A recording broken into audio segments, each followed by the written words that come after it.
right? And say, okay, this is a common question I have. Here's the answer. You have the option of saying, I'm going to give you the answer, or I'm going to give you the answer with me talking on camera. Because you're still going to be able to add rapport because it's you talking on camera. So you're still actually talking to them, but you're physically not talking to them. So you're not trading time within that specific day to talk to them.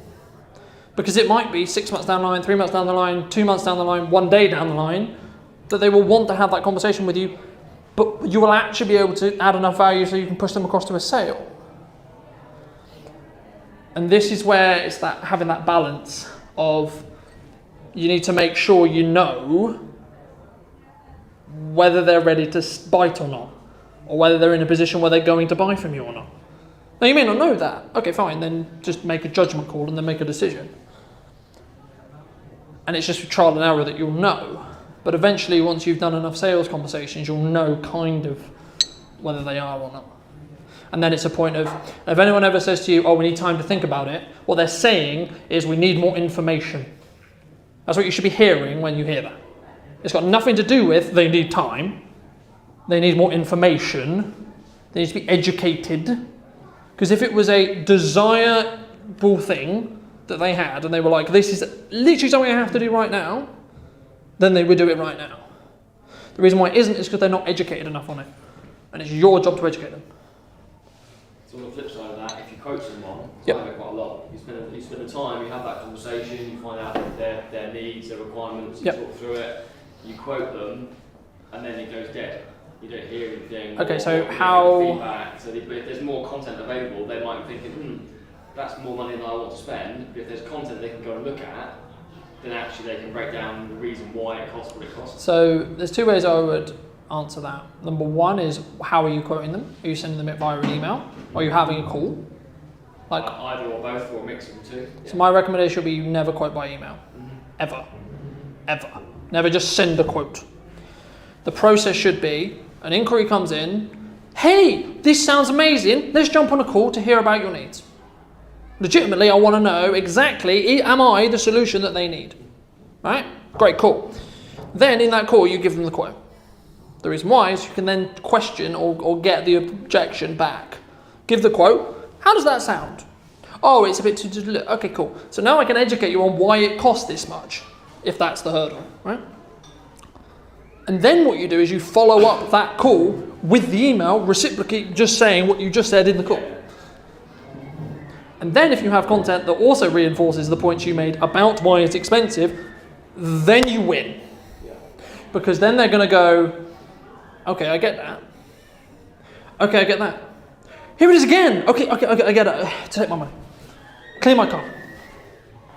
Right? I'm conscious of time, so I want to move quickly into some practical examples. So what I want you to do now is think about a pain point that your potential client has that you can answer in 1 minute. So a question a client would have that you're able to answer in 1 minute. I'll give you a couple of minutes to think about that. I would recommend writing it down.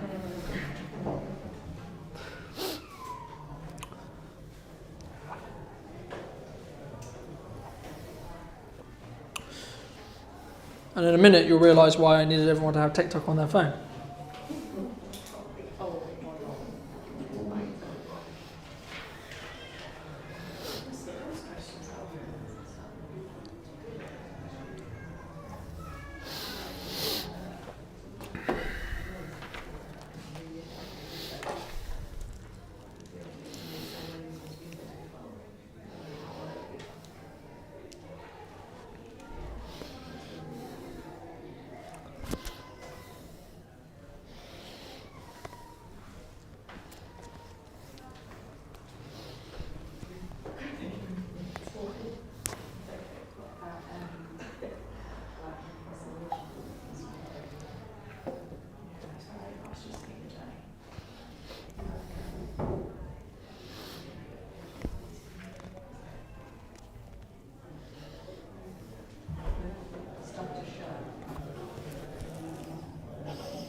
How are we looking, guys? We all have a question?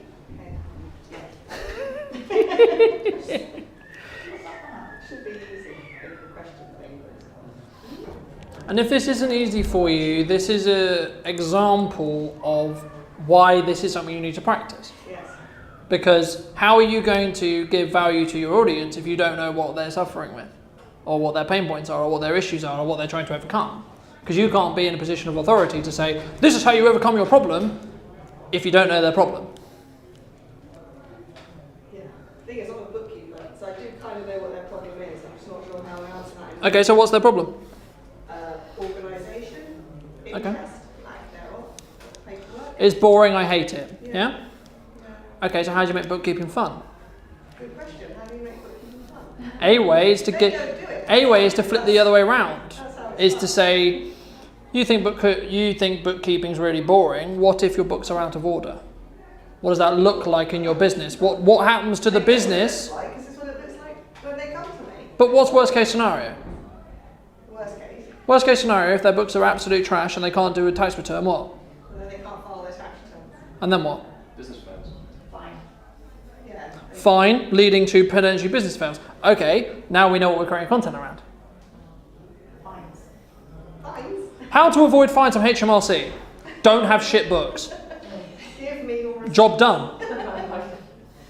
I mean, in Crux, Direct. am I wrong? No. No, but then I know there's a lot more complications and a lot more what I would call fluff they know that already. around that, granted, but sometimes in content, the really simple what I just did deliver now would actually hit the mark.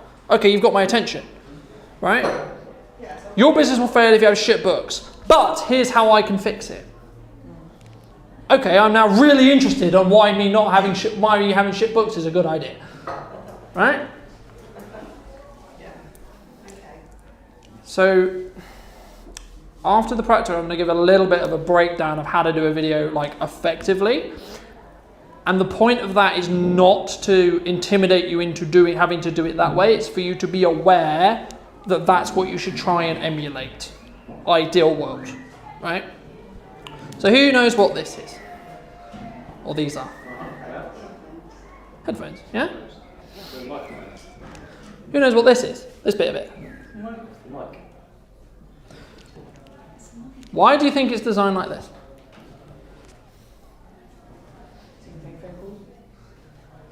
You're right. What's the byproduct? Byproduct of it is you have a mic that you can move to your mouth. The key part of video is me being able to hear you, right? Phones are incredibly good at creating content because they're designed to have phone calls. Which means if you hold a phone like this, you're probably not that far away. You might as well have a phone call on speaker. And ideally, if you have headphones like this, I'd recommend in this practical exercise, you record it like this. Ideally, you would record it like this. You'll see some TikToks where people do this. The reason why is because they're moving the mic as close to the sound source as humanly possible.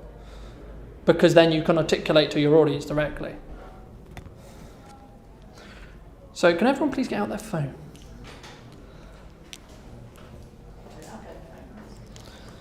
You don't need headphones. It's an ideal thing to work around so many things. Again, these are things to think about. These are not ideals. The point of this initial exercise is going to be getting into the habit of actually, can I talk to a camera? Right? Getting through that uncomfortable feeling of, oh, I've got to talk to a camera. So some very quick fundamentals around how and why to create a piece of content, right? Something you see on Zoom calls is people doing it like this. So they've got a phone in front of them, or they've got their laptop in front of them, or webcam in front of them, and they will shoot so that the camera is pointing out the window. So the window's behind me. The problem that happens there is your camera, and you'll know this as a photographer really well, is the camera can choose what it's going to expose or light for. The problem with it when you do this is it's going outside, it's a huge amount brighter than in here. So it's going to have to guess. Ideally, it will try and find a middle ground. But the concept of the middle ground is I'm a black blob with a white box behind me. Right? So turn around. Go close to a window, and we're going to do this exercise in a minute, hence why I'm doing the song and dance. Stand here and talk this way. Because what's happening, instead of the phone trying to illuminate the background, you're being lit by the sun, indirectly, through the window, and it will give you this beautiful soft light on your face. Which, for the people who are really concerned about how they look, is more flattering than this. Promise you, it is. The other thing that people sometimes get wrong is when they hold their phone up to create a video, they look at the screen. Don't look at the screen. On the top of your selfie phone or camera, look at the camera, okay? Make eye contact with the camera. And if you want to know the difference, create a short video looking at the screen, then create another video directly looking at the camera. You can try it now if you want. Same as a video camera's got a flip out screen. Don't look at the screen, not a lens. Don't look at the screen. And it's like really... People connect with eye contact with a person, right? The reason why we're able to connect right now is because I'm making eye contact and trying to make eye contact with each person in the room. So you're going to connect with what I'm doing. When you create content, you have to do the same thing. But you need to remember that the camera is where it's being filmed from, which means if you want to connect to the person that you are recording, you need to talk to the camera. Now, if you want to start by looking at the phone and you're just getting into the printer, fine. Like, all these things are suggestions to how to improve. It's not you have to do all of these things at the beginning, because that's not fair. But first get over the hurdle of doing it, then get over the hurdle of, okay, I'm now going to look at the lens and do one thing at a time. So, this is the fun bit, guys. This is the fun bit. We could do this one at a time, it's up to you. We could do this it's not going to be perfect, but audio-wise it's not going to be perfect if we all do it at the same time. But I think for this example and source of time, it would also be good to do it all at the same time and also make everyone not feel like everyone's watching them, which will not help with the situation at all.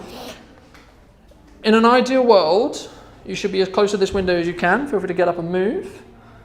But what you're looking to do is you're looking to do and create. So open your camera feed on your phone.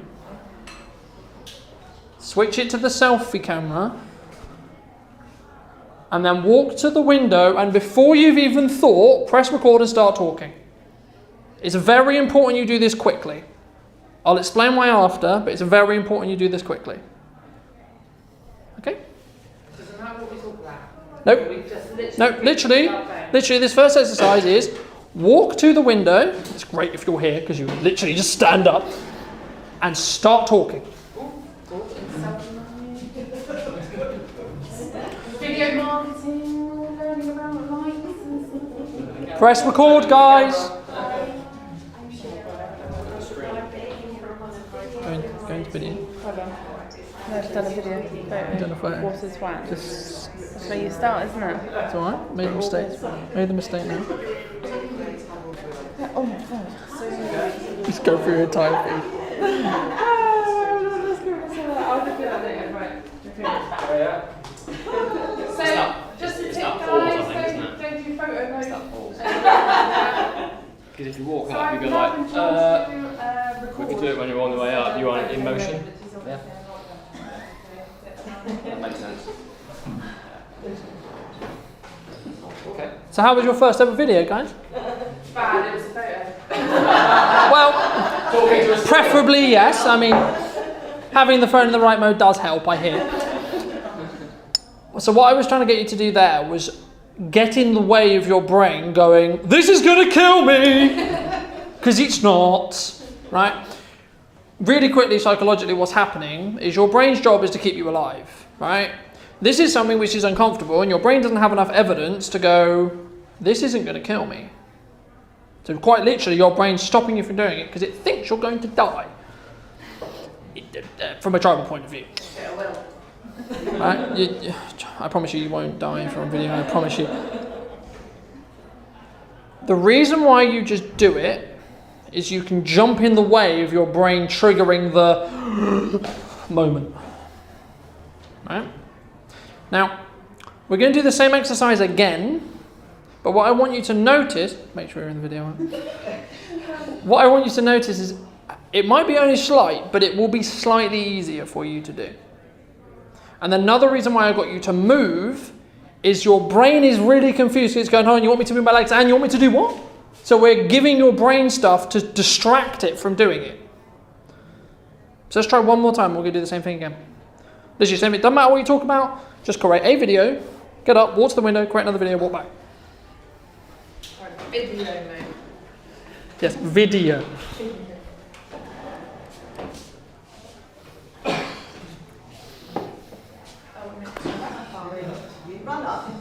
Run up and jump out the window, guys, come on. Video mode. Testing on the video mode.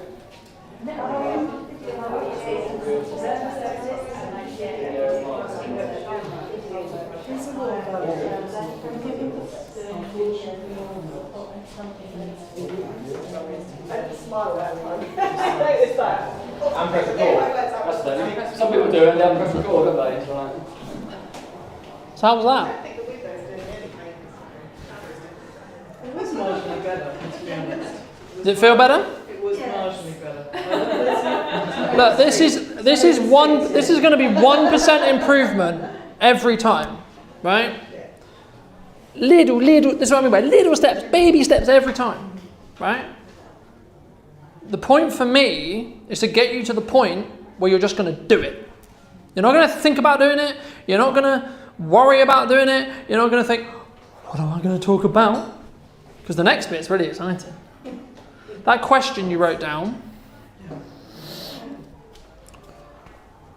I want you to take about 3 minutes to think about how you would tell your best friend if they asked you that question over coffee or wine or however much in that scenario. Just have a think in your head about how you would answer it. And then when you're ready, get up, don't think, record it. Press go, say what you said in your head. What's the optimum time for TikTok or real video? As short as you can is the simplest answer, but I wouldn't worry too much about optimizing it right now. The concept is actually getting you to do it. You're going to you're going to you're going to fluff, you're going to say things wrong, you're going to make mistakes. That's okay. The point of this exercise is to get you to do it. So then you have a fundamental understanding of how to do it, and maybe it's not perfect, but it never will be perfect. It's about the concept of then starting to do it consistently and building it into your routine. So as you just noticed, we've done it twice, and you're already a little bit further ahead of doing it. One thing I really struggle to do is look at the camera and not on myself. Okay, that's fine. That's fine. So what I would tackle there is, when you get comfortable with the concept of doing video, the next thing you need to work on is I need to bring my eyes up to look at the lens. Yeah. The thing is that some people worry about when they do video specifically is they go, I've got all these things to learn and I can't do them all at the same time. Then don't. Get with the concept of doing one video, get comfortable with doing that, then work on something else. Then work on lighting, then work on sound, then work on content. Eventually, if you're going to use the art of compounding, if you make 1% improvement every day for the next year, you'll be 37 times more better than you were when you started. But just make 1% a day. So maybe today's 1% is, I feel more confident at doing video. Great, fantastic. Okay, tomorrow's 1% is, I'm going to feel even better about doing video. Okay, keep doing that for a week. Next week, I'm now going to try and look at the lens, which is harder than most people think. Right? Because naturally we'll go, yeah! If I look at the lens, it's quite distracting if I look at myself. I mean, a technique you can do is if you have a tripod set up or etc. and you're not doing this really walking exercise, is you can set up your phone, put a post-it note over the screen, with your notes on it, so it forces you to look at the lens or you're going to look at the notes, one of the two, because you can't see yourself. So that's suddenly not an option, right? I like that.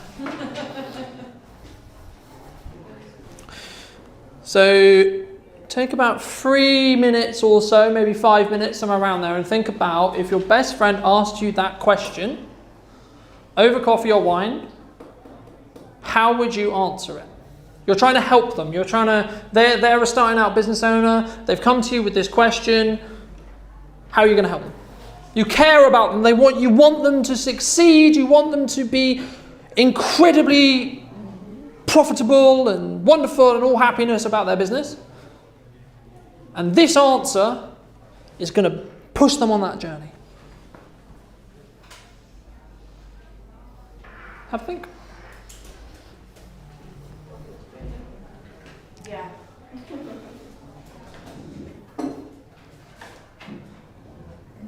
And then when you're ready, get up and record it to your phone. When you say talking to your best friend, Yeah. are we still answering a question that our clients So- might ask us? So this question that you've written down, Yeah. I'm your best friend. What's your question? My question was, I want a newborn shoot.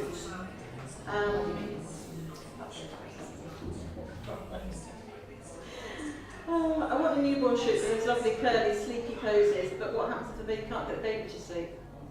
Okay. That's a So question a client might ask me, not yeah, my best friend. yeah, fantastic. So I'm a new client. This is another way to think about it. A new client's come to you with this problem, right? Just got married, just had a new kid, really want to capture that point in their life because they're going to get really big really fast, right? But I've got this problem. How would you answer it? I'm very confident we can get baby to sleep. I have some great baby whispering skills, which you might even learn something when you're with me. That sounds a bit fun. Okay, so you've got a good structure there. Now go through it in your head a couple of times. Yeah. Keep going, keep going, keep going, keep going. Until you're sick of hearing it in your head, get up and record it. Okay. And it's really important to not have a gap in between the concept of I'm going to get up and record it and actually doing it. Because again, we're trying to break that pattern in your brain where your brain's going to jump in and go, this is scary, we're not going to do this. Do you think it's better to write kind of bullet points of what you want to say and then fill it in on the cuff? Or actually in your head know exactly what you're going to say? The answer is both, and it depends on your style. Yeah. At this stage, none of that matters because we're just trying to get you into the principle of doing it. Everything else you can optimize, you can get better at, and my recommendation would be that you write detailed notes around whatever you're going to discuss and not a script. Yeah. If you want to script it, that's fine. You script it. Personally, I don't like doing scripts because it will lock you into, and you're more likely to go, oh, I've missed a word, the world's over. But you can do a bullet list of things. If you do, I need to cover this, this, this, and this, you've still got a lot of room. I mean, look, I'll show you. These are my notes for what we're talking about today. That's it. I need to cover this, this, and this. That's it. And the thing is, when you are genuine an expert, you either know this stuff or you don't. And if you don't make content about it. Learn it and then take content about it. But if you genuinely are an expert, you'll know it. And you just need to trust in yourself that you actually do. I didn't know 95% of the stuff I was going to say today. Because I know it.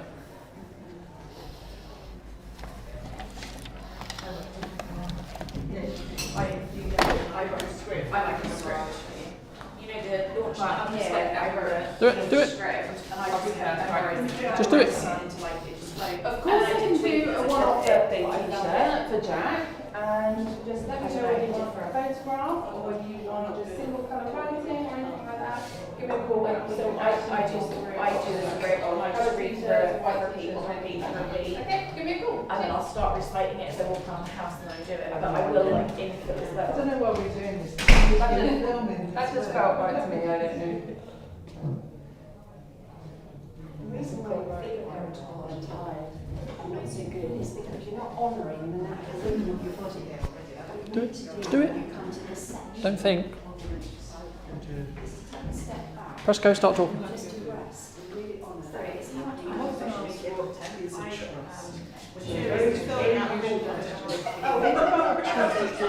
So think about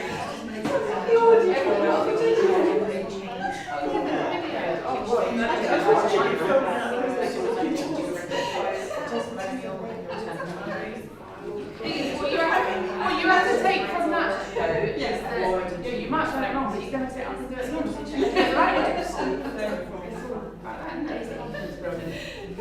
what you're trying to do is you're trying to build this muscle. It's like anything, right? The reason why we're doing so many and we're doing it in quick succession is we're trying to build that muscle quickly, right? So that you're in the habit of doing it. So when you started today, you were like, oh, no way, right? But now, because we've done that muscle over and over and over again, every single thing that you think is like, oh, I'm not going to do it, I'm going to assume I'm going to look like an idiot, you're like, fuck it, let's just do it. Well, my first one was photos. Yeah, but you've made that mistake now, so you're like, okay, cool, let's make sure it's on video. Exactly, yes. Thinking about all this was I was asked to do a presentation a couple of months ago. I hadn't done presentations for 30 years and I was absolutely scared. And but like you said, I prepared all of what I wanted to say. And then I got up there and somebody very kindly videoed it and then sent the video to all the speakers. And I looked at it. I actually not that bad. Because the irritating things that I did. Yeah, but then that's one of the benefits of recording it as a video, right? Because then you can analyze it and you can say, right, how do I make this better, right? But if you never record it, you won't know that. But the thing is, it's about getting into the hurdle of just doing it, and then you can worry about everything else afterwards. Because you've got something to look at, right?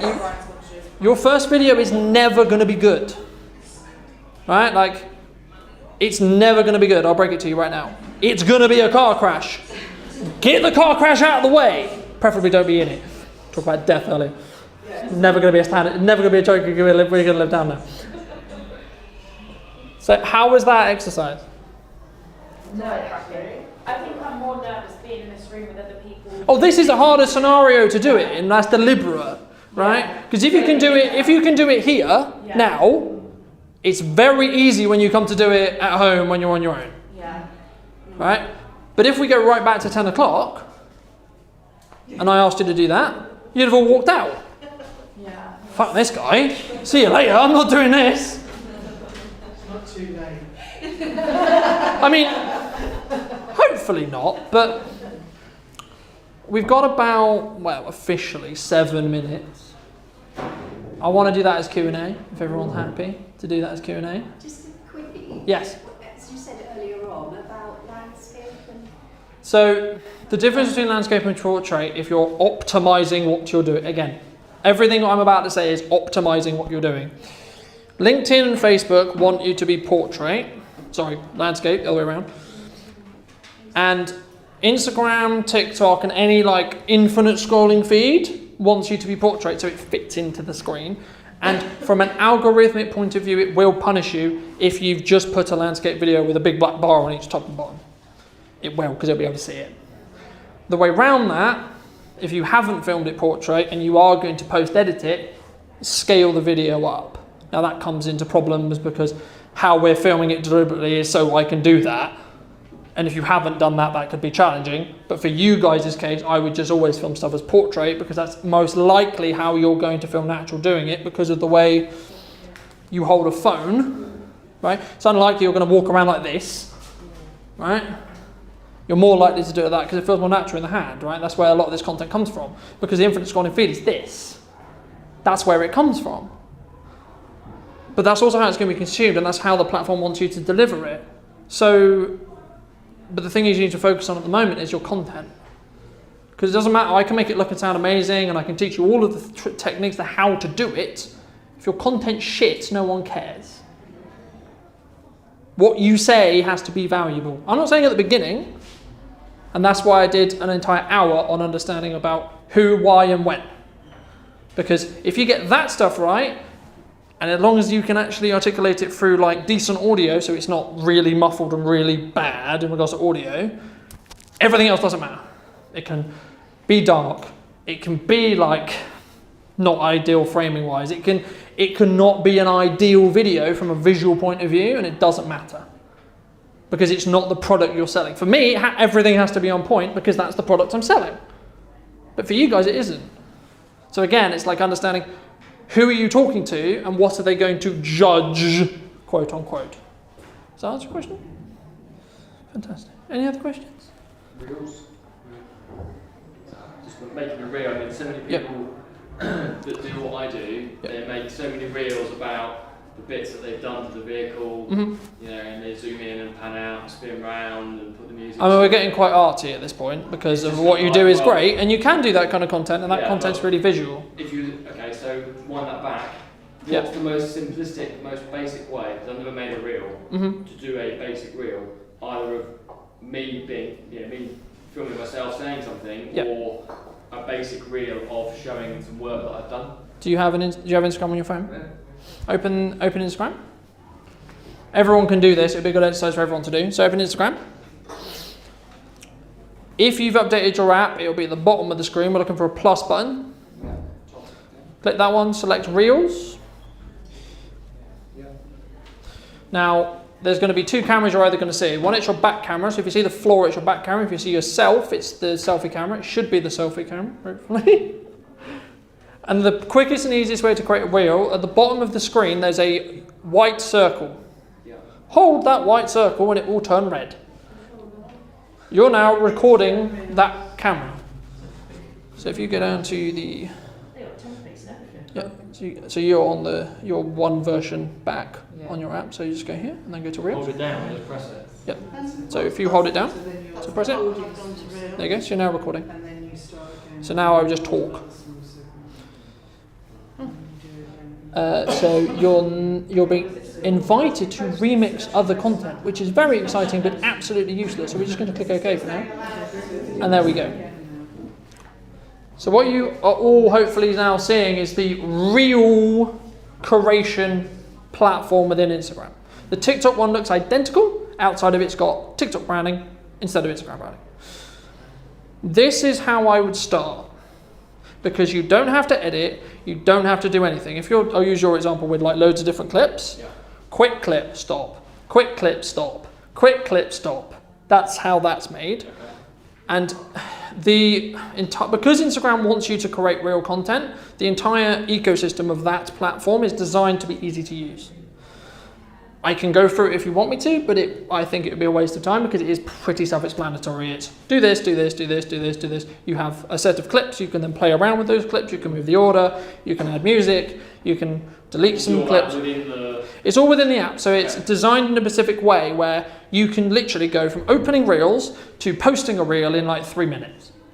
It's designed to be quick because Instagram was like, we want as many people, and they've literally announced yesterday that every video on Instagram in the next month will transition into a reel.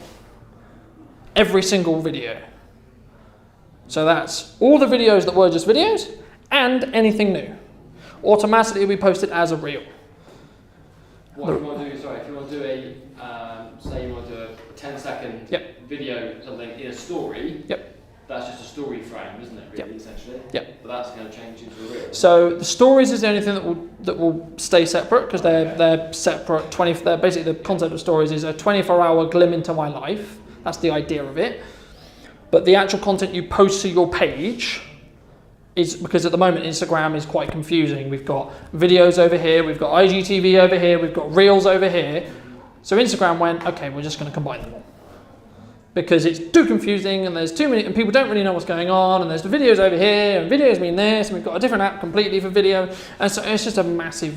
And where does the reel go? On the story timeline or So when you get to the end of creating the reel, so the reel's been created, you'll be then asked to write a caption, and in the drop down you'll also be given an option to say where your location is, or etc. And then you're also given a toggle switch which says post to feed, and if it's off, it won't post to feed. So if it's off, it will only go into your real part of your profile. If you post it to the feed, it will go into the grid as normal on Instagram.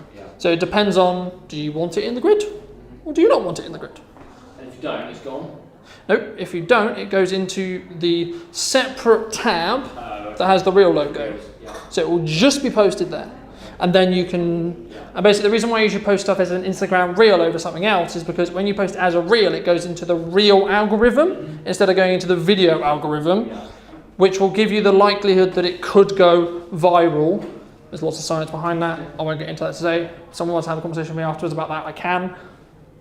The crux is post as many things as reels as possible because Instagram wants people to use reels, so they will reward you for retention by using Reels, right? The same with TikTok, the same with Facebook, the same with LinkedIn. All of these platforms, real feed, we're on the real feed, everyone. All of these platforms want you to create video because it's becoming the most engaged thing from the perspective of content. No offense. It just is. Not against me. Lucky I've not seen it. I know. The other question then is if you were, Yeah. what we were doing a minute ago is, if say you filmed yourself for 30 seconds answering a question, you can either do that as a reel or you can do it as a piece, as a 30-second video clip and put it in a post. Yes. And then it stays in the post timeline. Yeah. Yeah. So I'd recommend you post it as a reel and then post it to your grid. So using the caption as you would do normally. You get the best of both worlds. So then you can win-win on that set. What you can also do is in that initial, when you start creating a reel profile, at the bottom left is a plus button. If you click that button, it will open your camera roll. So that's how if, for example, you wanted to use the video we literally just did just now on your camera roll, and you wanted to put that on Instagram Reels, that's how you would do it. You would go add. It's also a way if you're going to create something that's quite complicated in respect to it's got a shot here, here, film those on your camera roll. Okay. Instead of in the app. 3 seconds, 3 seconds, Yeah. 4 seconds, 5 seconds. And then when you get back from the job or when you're sat down at home, you can then sit there and go, right, I'm going to add this one first. Okay. Then I'm going to add this You go one. into Then Reels app and then you bring can them in start from the camera So what you'll do when you add them, it will add them in chronological order to the where you add them. So if I add the shot of the clean car first, it'll be the clean car at the start of the video. Yeah. And so on all the way through. It's something to be aware of from a storytelling point of view. If it is going to be dirty to clean, Yes. make sure it is Through the dirty process. to clean and not clean, dirty, cleaning, dirty, clean, because it will just be jarring and be really weird for the viewer. Ideal world for you would be really dirty car. Look at all the things I did. Look, it's glistening and lovely. That's a really easy example, right? Because it's very visual. But you can take exactly what you do as well. The reason why I'm getting you to start with just, hey, this is me, this is what I'm doing, is because they're easier. It doesn't take some level of, and I'll quickly go into like structure of a video. The first 3 seconds of a video is the most important, full stop. It's called the hook. It's because I need to hook your attention into what's the rest of the video. It doesn't matter whether I'm going to give you incredible value in the next 30 seconds if you swipe past in the first 3. So there's multiple different kinds of hooks. An example is, did you know blank? The solution is blank. Or using my analogy from earlier with the books, if you have shit books, your business will die. But here's a solution. So I've got around 4 seconds at the word but. Okay, so I'm like, okay, what do you mean my business is going to die? Right now, that's a quite drama-related one, but that's sometimes what you want. Because you want to stop people in their tracks and go, fuck me, I need to listen to this. You want to arrest the audience. That's what I mean, don't you? right? Because they're like, or sometimes it might be, like, you know, a logic we sometimes use in your analogy would be, here's the clean car for a split second, or like 1 second, here's me doing it, or then a shot of it dirty, and then here's what I did. Or if you were doing it like really vlog day in the lifestyle, it'd be like, clean car, hey guys, I'm going to be doing this, whatever you're doing, and then the clean car at the end. There's a guy that does a video, he's called Mountain Rug Cleaning. Okay, so a bit of a reveal here. And he takes absolutely disgusting works and cleans them and makes them good. I would say, personally, you've got a fabulous opportunity to just zone in, not, you know, on a tyre that's got to be one of the dirtiest parts of a car. Yeah. Can be. Depends. Well, look at this deal. You didn't see what I did on Tuesday, but there we go.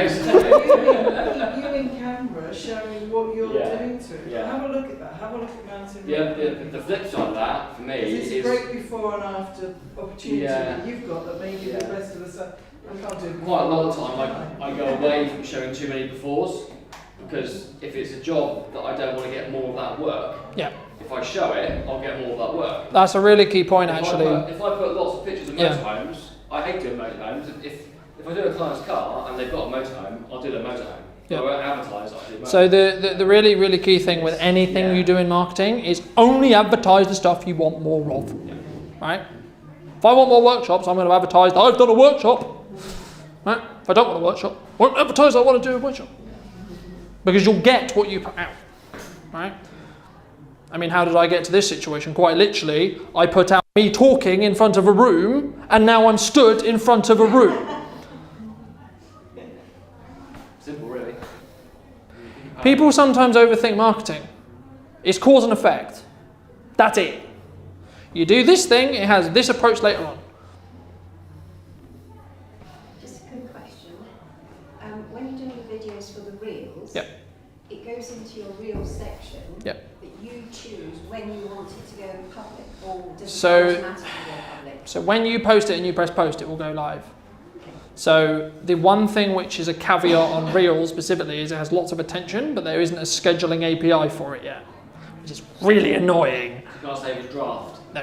Well, I know you can save a draft, but what you can't do is go into like the Facebook schedule or the Instagram schedule and go, right, at 5 o'clock this afternoon, I want this reel to go live. You can do that with normal video posts, and from what it's sounding like, you will be able to do that soon with Reels, because if they convert all the videos into Reels by proxy, they have to give the API to themselves to be able to do that. So it would make so much sense for them to give the scheduler within Facebook the ability to schedule Reels, which, by the way, will be a complete game changer for anyone not doing Reels right now, because it means you can basically bulk record a load of Reels, have no downside because you're posting them all in the Reel algorithm, and be able to bulk record, but also it means the Reel algorithm and the concept of doing Reels is going to get so competitive it's not even funny, because you guys will be genuinely competing against people like me who can create 25 Reels a day.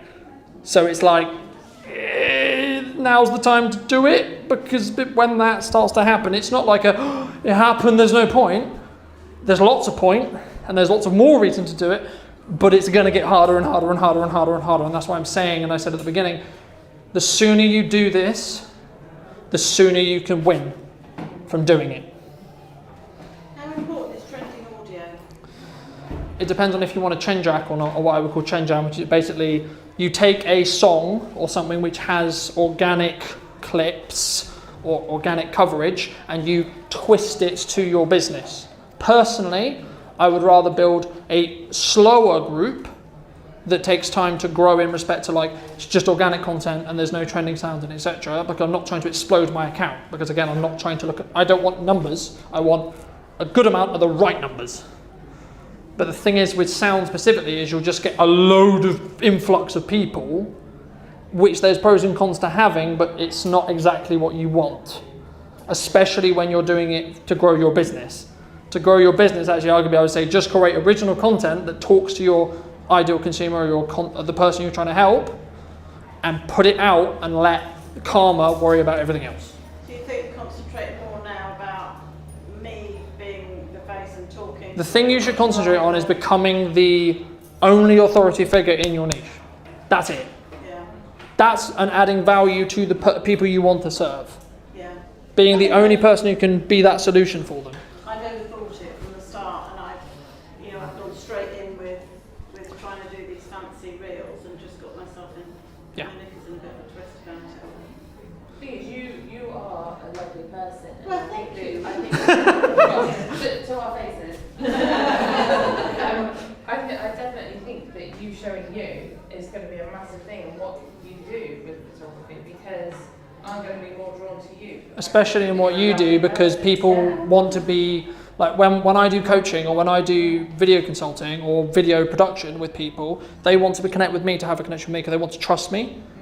Because when we do interviews, they're talking to me, right? They're not, the cameras happen to be there, but they're talking to me, which means if we can have a good conversation and I can keep you basically distracted from this really intimidating thing I'm putting you in, because you know what the goal is while you're doing it, it really helps. And that's why I'm trying to be in content as much as possible, because then you can really get to gel with me and you can work out really quickly, am I someone you're going to connect with or not?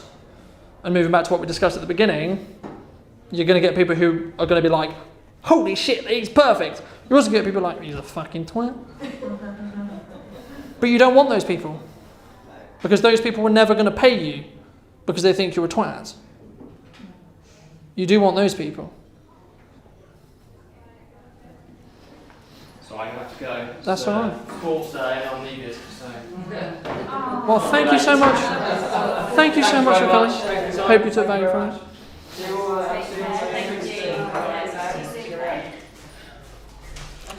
Shall we officially close it there? I'll be still around if anyone wants to ask questions, but thank you ever so much for listening. Thank you so much. That's really good. There's so much to figure out now.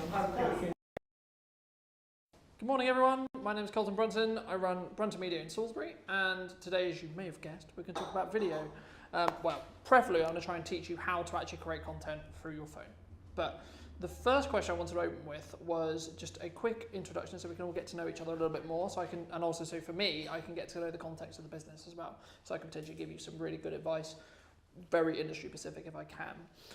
But also the question I want you to answer is, have you tried video before?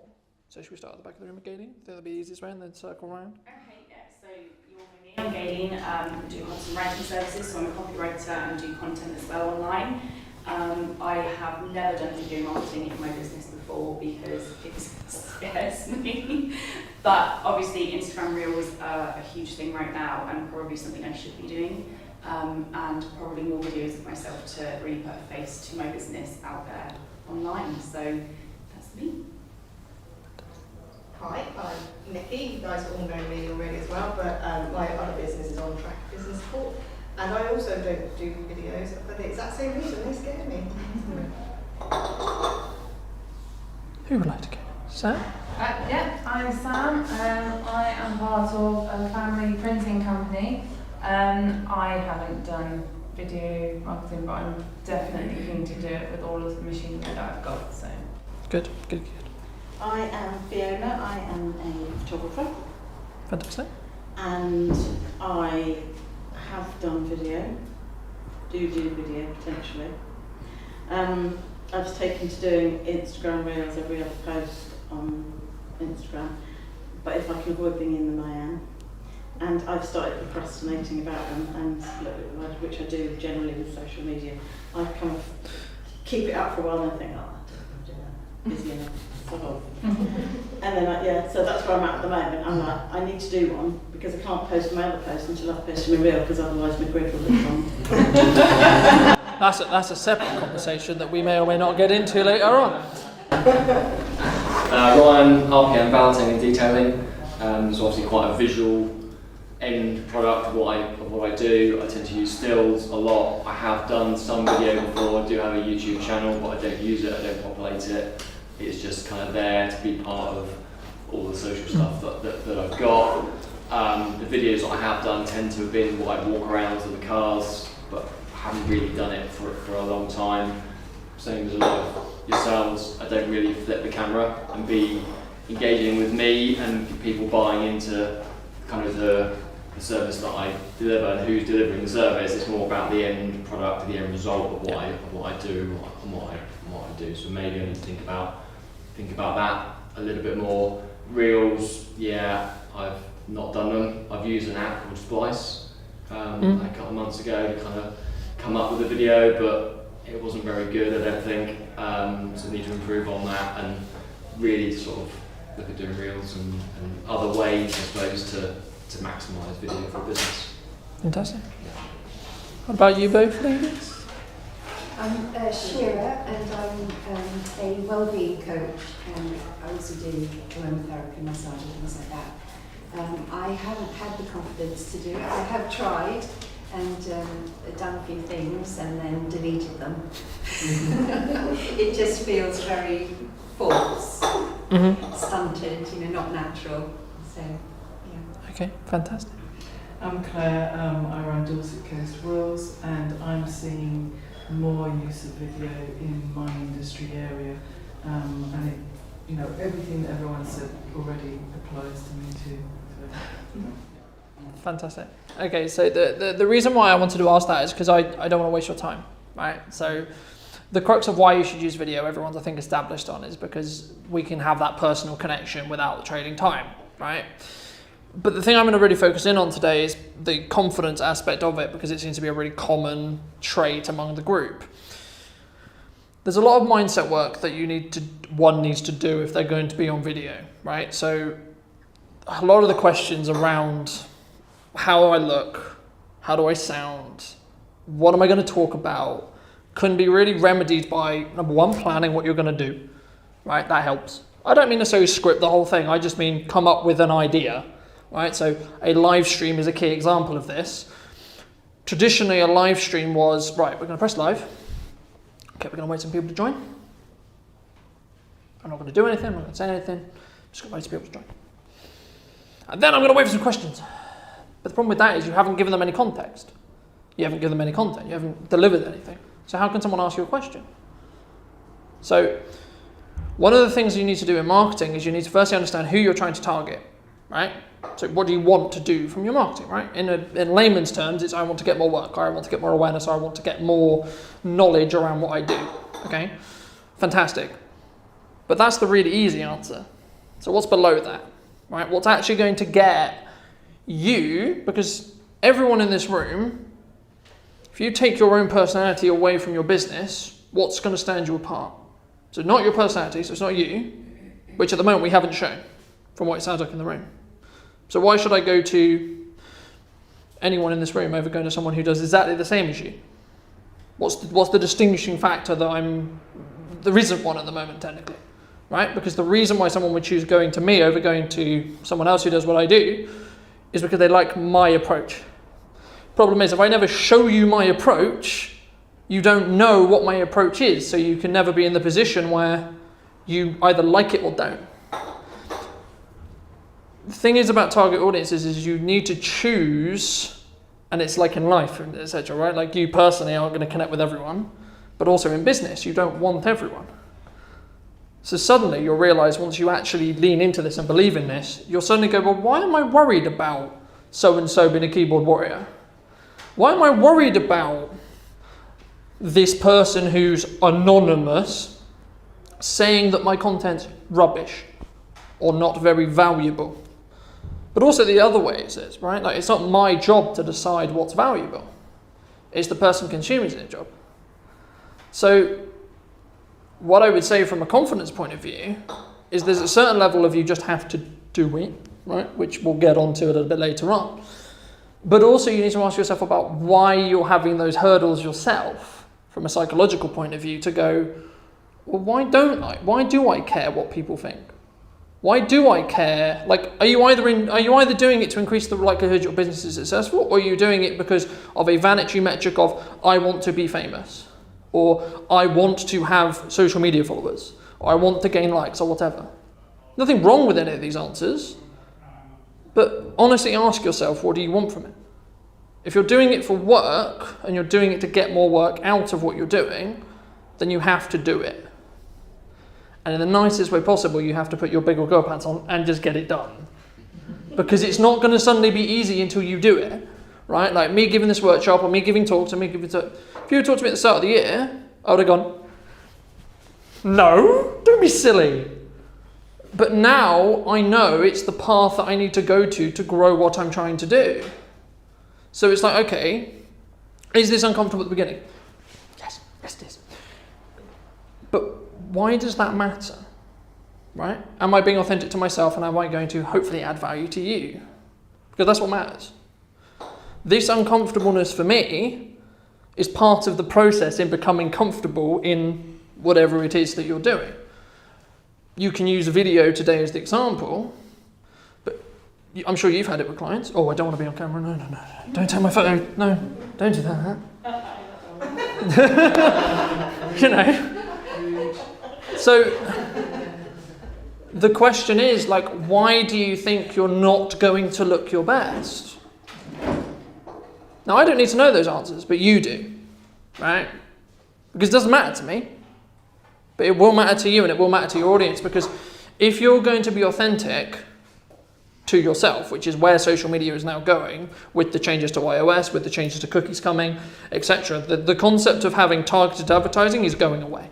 It is becoming harder and harder and harder and harder and harder to do, right? Which means advertising and marketing, actually I think is a good thing, is going to have to become, you buy from me because you like me.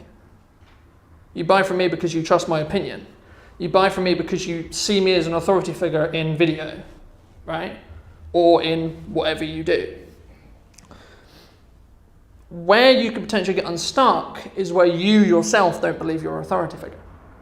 And that's probably, if you really ask yourself honestly, you don't believe you're an authority figure. Now that's fine, but now you know what you need to do. You need to ask yourself, why do you not think you're an authority figure? Right? Now, there's a fine line here that you need to ride, right? Because it can quite quickly get to egotistical territory, right? But that's, again, not your decision to make. To some people, I'm egotistical. To other people, I'm confident. I'm the same person. I do the same thing. So either am I or not? But it's all perception, right? So it's not, again, and hopefully the part of this talk that hopefully you'll enjoy and get from, is it's not your responsibility for people to either care or not.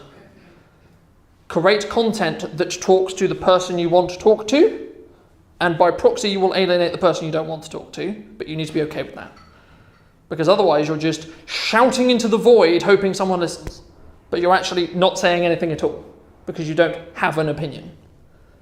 And you're not saying, actually, no, this is why you need to do it this way, right? So, I'll give you an example. I'll use your example with will writing. If I don't have a will, to you, that's like, it's not great, it's not great. For me, I'm like, well, I'm still young. The likelihood I die is possible, yes. Impossible, no. Unlikely, yeah. So why should I have a will?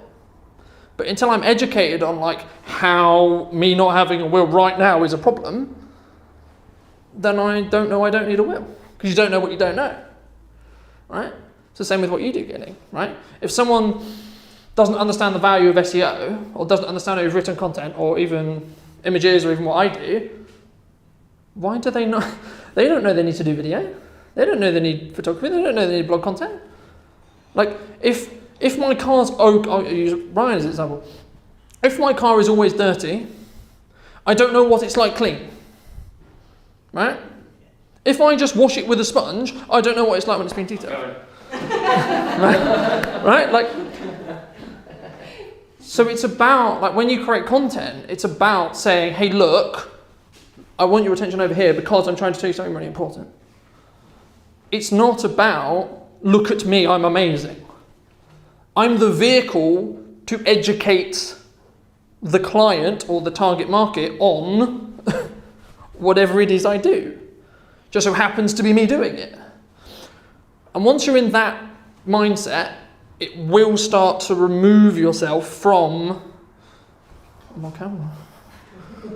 Oh, I don't like the way I look. Which is fine and is completely normal, right? But that isn't important. And I hate to be brutal, but it doesn't matter. How you look doesn't matter. Whether you're the most beautiful individual in the world, and you all are in your own right, there's always going to be the person on the internet who goes, well, they could have worn more makeup. Why is he wearing a hat? That hat doesn't suit him. Why is he wearing a tie? That hat doesn't suit him. Why is he wearing a waistcoat? It's going to happen. Whatever you do, it's going to happen, right? Whether I'm wearing shorts, whether I'm wearing a suit, whether I'm wearing a waistcoat, whether I'm wearing a hat, whether I'm not wearing a hat, whether my hair's green, blue, whatever. But the question you need to ask yourself, if you really want to get into it, is why are they doing that? What's wrong with them? What crap have they had to deal with? So that you are the thing they're venting towards, right? And this is when people start on social, and the reason why I mention it here is because they have these hurdles in their head, and they go, "I'm not going to do that because." Hopefully, after today, you'll have less becauses, because the opportunity isn't going to go away completely, but the opportunity to get a lot of attention quickly is going to go away. Gadian asked me a couple of days ago to talk about Instagram Reels and talk about TikTok. And I can't, technically she only asked me to talk about Instagram Reels, but I can't talk about Instagram Reels and not talk about TikTok. Because the only reason why Instagram Reels exist is because of TikTok, right? Now, for a long time, TikTok was a dirty word in the marketing space, right? It was a Chinese company that was only for lip syncing and dancing, right? And it was when it was Musical.ly. And if anyone consumes our content, you'll know the backstory on that. But the crux of what it is now is it's a culture of content. There's photographers on it, there's detailers on it, there's copywriters on it, there's wall writers on it, there's videographers on it.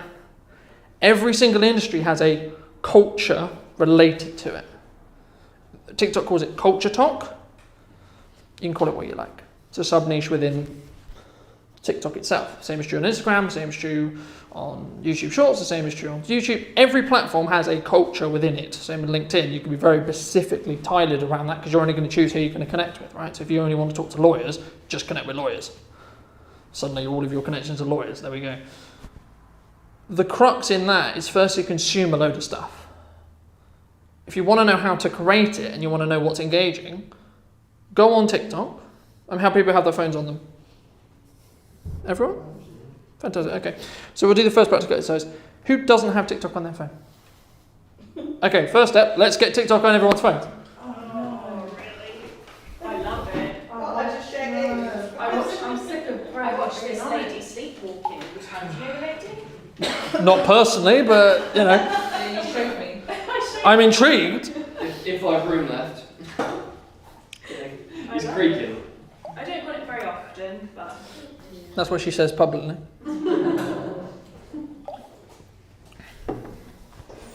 Selena Spooky Boo. Means nothing to me, but... Yeah, we're not that. I mean, the fact that half the room didn't have TikTok on their phone kind of makes me gather they probably don't know a person on TikTok. Do you know what? She's the reason I downloaded it, because it was on Facebook, on the, you know, the things that now are on Facebook. And I was like, what's this sleepwalking thing? And I found it hilarious, and I was like, oh, she's on TikTok. Oh, I don't have TikTok. I'll just watch that. See, my main issue with TikTok is that I always refuse to have it because my husband's always sat on it and doesn't play with the kids. So that's where I'm at, like... Okay, so that's a different conversation entirely, right? That's about setting boundaries on phones in the family dynamic, right? We can go into that, but that's the only reason why I haven't got that on my phone. But from a purely business and a marketing point of view, it's free attention, unfortunately, right? I get it. It is rapidly going to eclipse Instagram if it hasn't done already in viewership. In regards to like people who use the app every day, it's very close if it hasn't already eclipsed Instagram. Oh, I've got 2 there. Unfortunately, I do it. I don't see much. Yeah, I have no video. God, mine's on else though. Is anyone else done it? No, still arguing. Are we going to shut down their Wi-Fi now? As I say, we're just blown out their Wi-Fi all the way trying to download TikTok all at the same time. I mean, this is why I'm not a fan of TikTok. I've got 2 followers, never posted anything. One of them is called Randy Great Nick. account, right? Randy Nick. Randy Nick. Randy man. This is why I like TikTok. How random is this? That house in London. I'll see that before. Have It you? widens up at the other end. It's not all that skinny. I don't. It says turn It's on like mobile triangle data or shapes. use Wi-Fi. And I don't know what to do. You should be able to get on Wi-Fi here. There should be There is a free a Wi-Fi. woodpecker guest one. Do you want me to come over, Claire? Yes, please. One of Step in first. I should have freaked my son's girlfriend out by following her. He's just blocked up.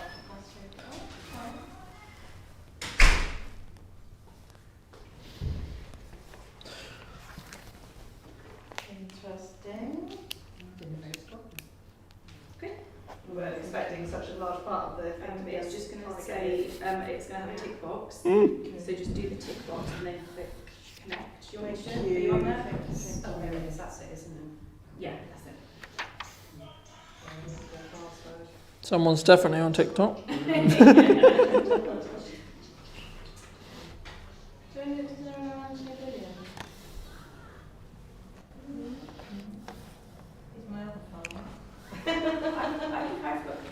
I've got 5 followers. No No, way. check you out. I've never posted a video. That's going to change today, I'm afraid. Oh. No. You're going to be TikTok famous. I'm even more scared now. I wish I hadn't left the top down. All the way here down.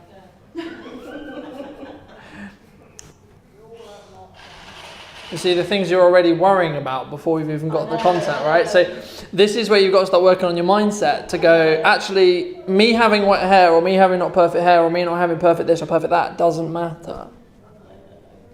Because at the end of the day, the content that you're going to deliver is the bit that's important. Everything else is surface level rubbish. Right? Even where you're stood, excluding the stuff I'm going to go over later when we do the practical bit, and even that, some of it's even technically like if the audio's alright, you'll be alright. If you're a black square, it might be a little bit more challenging, but anyway. The crux of it is about getting into the habit of doing it and documenting what you're doing every day, right? A lot of it is about, sometimes we go, oh, I have no content because I haven't planned any. Why do you need to plan it? What happens in your day-to-day that you have a thought and go, this would be a really good idea of content? When you rewire your brain to go, I've got a thought, I'm going to bleh, whether that's a video on your phone that you then use later or directly onto TikTok, Instagram, Facebook, wherever else you're going to post it, then you can be in a position where you don't need to worry about where's my content coming from. Something that we do all the time is we try to document everything I'm doing, whether it's a talk like this or just in a meeting or etc. Or if there's a specific thing that I'm like, actually that's a really good takeaway, let me write it down. After that meeting, I will go delivery, save, edit it later. But that's because I want to have the post-editor control. For you, pick up your phone, talk, post, done. If you says the idea of posting, by the time you're about a month in, will not be intimidating for you. Because it will just be part of your routine. Whenever we start anything, it's always a bit, ooh. Right? Imagine when you first rode a bike. You weren't exactly zipping down the road, were you? You were going, oh, I don't know, oh, I don't know. Oh. It's the same with content. It's the same with anything that we do, right? But if you're not willing to invest the time, you're going to find it very hard to gain the benefits. And I think, and again, I don't want to liaise on the point about confidence so much, but it comes through doing it. There is no concept where I can go, here's your confidence pill. It's internal. It's an internal dialogue thing. It's an internal psychological thing. That's like, hey, I'm going to do this thing, and I actually genuinely don't care about the outcome. And that's important, especially when you start out, because the reality of the fact is, the people that are going to watch your content at the start out is your family and friends, maybe a client or two, but that's it. And that's the bit that worries me. I don't mind about people I don't know, or my clients. I'm talking to my clients who are very different to my family and friends, and that's the people that I get embarrassed about seeing it. Mine's the family. Yeah. My family's seen my videos. Okay, but what makes you feel embarrassed about them seeing it? I think they might think, oh, but here she goes showing off again. Okay, okay, no, that's a fair point. Surely that's a good thing then, because that makes you more confident. So let me flip that. Is it you're showing off, or is it you're proud of what you do? I'm proud of what I do. Okay. None of my friends are business ends, none of my close friends. I've got some hands-on with my friends. None of you in the room are my friends. But none of my close friends, I've just stop digging here. Anyway, none of my friends are business owners. That's second strike. So by the end of the workshop, half the room will be gone, right? Fair enough. And I don't think they get it. I think they go. So the question I would have is, do really doesn't get it. they need to? Friends, it doesn't matter whether they get it or not. Is your friend? Are your friends going to pay you? No. Are your family going to pay you? No. Have So- they ever actually commented on any of your thing? Not No. on the actual thing, but to you and said, honestly, what were you doing? Or anything like that? Like, See, to my create this feeling. My brother has with me. He does not take my business seriously, but he's a big brother that likes to tease. And so I'm very aware that he could be viewing my video and he will use that as his next, when I next see him and he next comes down to visit, that will be his next thing. Like when I start with networking, it's like, oh, are you going networking tonight? And then once he's literally gone on a blog post and typed a load of random words. And so that's... Now, I won't get into the family dynamic problem there, but the point I was going to make there is, why do you care that he's teasing you? Because let me theorize an example for you, okay? You do this, your brother teases you for this, but you gain loads of work. Yeah. Okay? Yeah. Or you don't do this, and your brother teases you anyway? Yeah. About something else? Yeah. So what's the downside? Yeah, that's what we just do it. Yeah. He's a brother, that's his job. He's going to tease you no matter what. Yeah. At least you get a comeback with this, because you can go, yes, but it earned me loads of money, so. Yeah. And especially if it earns you, if it starts actually becoming a point where it's a genuine revenue stream for you in respect to like lead gen, and it's ridiculous amounts of lead gen, he will suddenly shut up, because if he realises that it's making you thousands of pounds, he'll go, fucking hell. Yeah. What the hell am I doing? Right? And it's all fun and games within reason, and that's why I opened the talk with either you're doing it for a legitimate business purpose or you're doing it because you want to. Neither of which are wrong, but just choose. If you're doing it for a business purpose, take it effing seriously, because it's your business. This is how you make your living. Either that's serious or it's not. And if it's not, I can't help you. If you want to take it seriously, then I can. But you can't let yourself stand in your own way. Because part of the issue that everyone has with starting content is, I want to go this way. Doesn't work. Until you let yourself take that step forward. It's up to you. I can give you every single tool in the book. It's up to you whether you continue to use it outside of this room.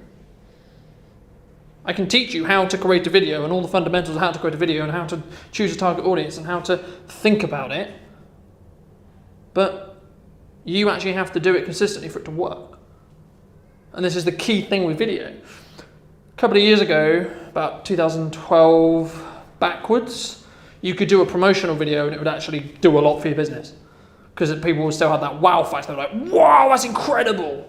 And that's still good, but it's not going to print money in the way it used to. Because everyone has one. And times have changed. So now the question is, what are people not doing, right? As some of you may know, I run a podcast, and one of the best things I took from a couple of episodes back was, it was with James from Shogun Social, and he said to me, I'm willing to do what 95% of businesses are not willing to do. So if that means being in content, he's willing to be in content. If that means doing an extra networking meeting when he's tired, or when he's done too much, then he'll do it. If that means pushing himself out of his comfort zone to give a talk to a bunch of execs, or give a sales pitch, or give a talk to a bunch of people, then he'll do it. My question to you is, what are you willing and what are you not willing to do? For the good of the business. Not the good of you, outside of the fact it will make you money and then you can potentially have a better life overall. But the crux and what I'm trying to get you to unravel in your head is why you had those confidence issues at the beginning. Because hopefully now you'll start thinking, what was I worried about? Right? And I think it would be interesting in a minute, I'm going to throw back to the room again, because I want to go around again. I want to ask, are you still confident? Or are you starting to are you still nervous about creating that content? And what I think, maybe not 100% yet, but you're going to start getting to the point where you're like, why was I worried? Right? I mean, can I just quickly get a show of hands? Who's still worried about the concept of creating content? Okay, that's fine. Nothing wrong with that, but okay, why? What's the hurdle? What are you worried about? Is it you still don't feel you've got the confidence? Yeah. Okay. I mean, I do it, and I have done it, but I don't do it easily. So, I'll be honest with you, no one does it easily. No. Perhaps I've got more confidence. I'll be honest, this isn't easy, No. but doing anything in life isn't easy. Building a business isn't easy. Going to networking isn't easy. You know, I'm sure everyone is quite seasoned in networking in this room, but imagine that time when you first went to that first networking event. That first time, you've never gone before, you've just decided I'm going to do business networking. That was scary, wasn't it? That was like, fucking hell. Got to talk to human beings about what I do. No. Or the first sales conversation you've ever had. It's the same thing. It's the same thing with content. You can go 10 years ago and see absolute car crash content from me. The reason why that still exists is because I want to show you this is where I was 10 years ago, and this is where I am now. But that took 10 years. I'm not saying today you're going to go from there to here. All I want you to do is this. That's it. If you take the first step today, you're on the road. The first step is always the hardest. And my goal today is to give you all the tools so you can make that first step. But then it's up to you. If you want me to help you after that, great, cool, let's have that conversation. But at the end of the day, the person who's going to do it is you. The person who's also going to benefit from it is going to be you. Because to be honest with you, it doesn't matter to me. I've done my job, I've come what I said I would do. There we go, thank you very much. But the crux is, when are you going to take yourself seriously?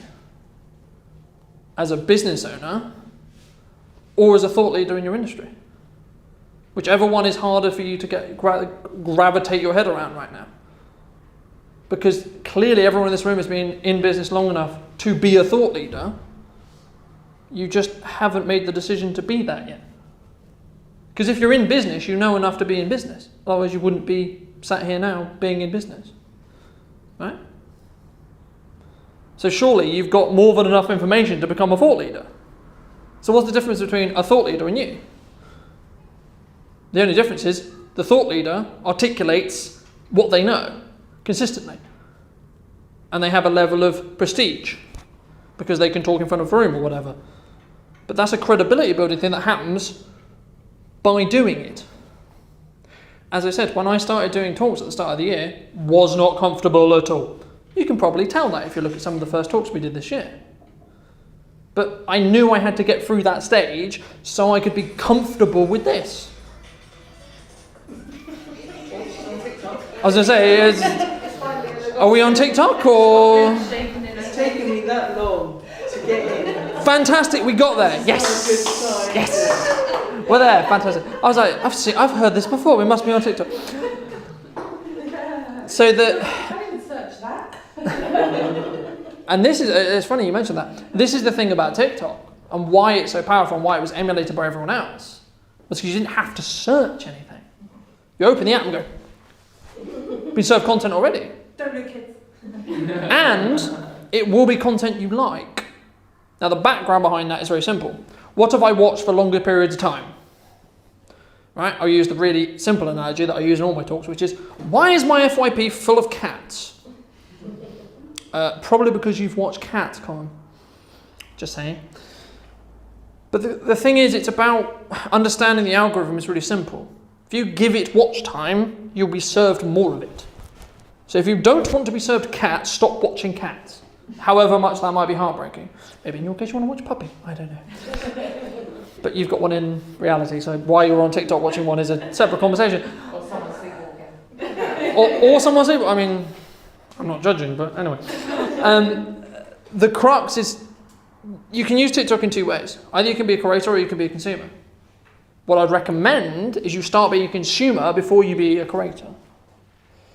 Because it will allow you, especially if you want to really get into your own niche, start watching content in your niche. Alright, so watch, I'll use me as an example, watch other filmmakers on TikTok and what they're going to create to give you an idea of what is already out there.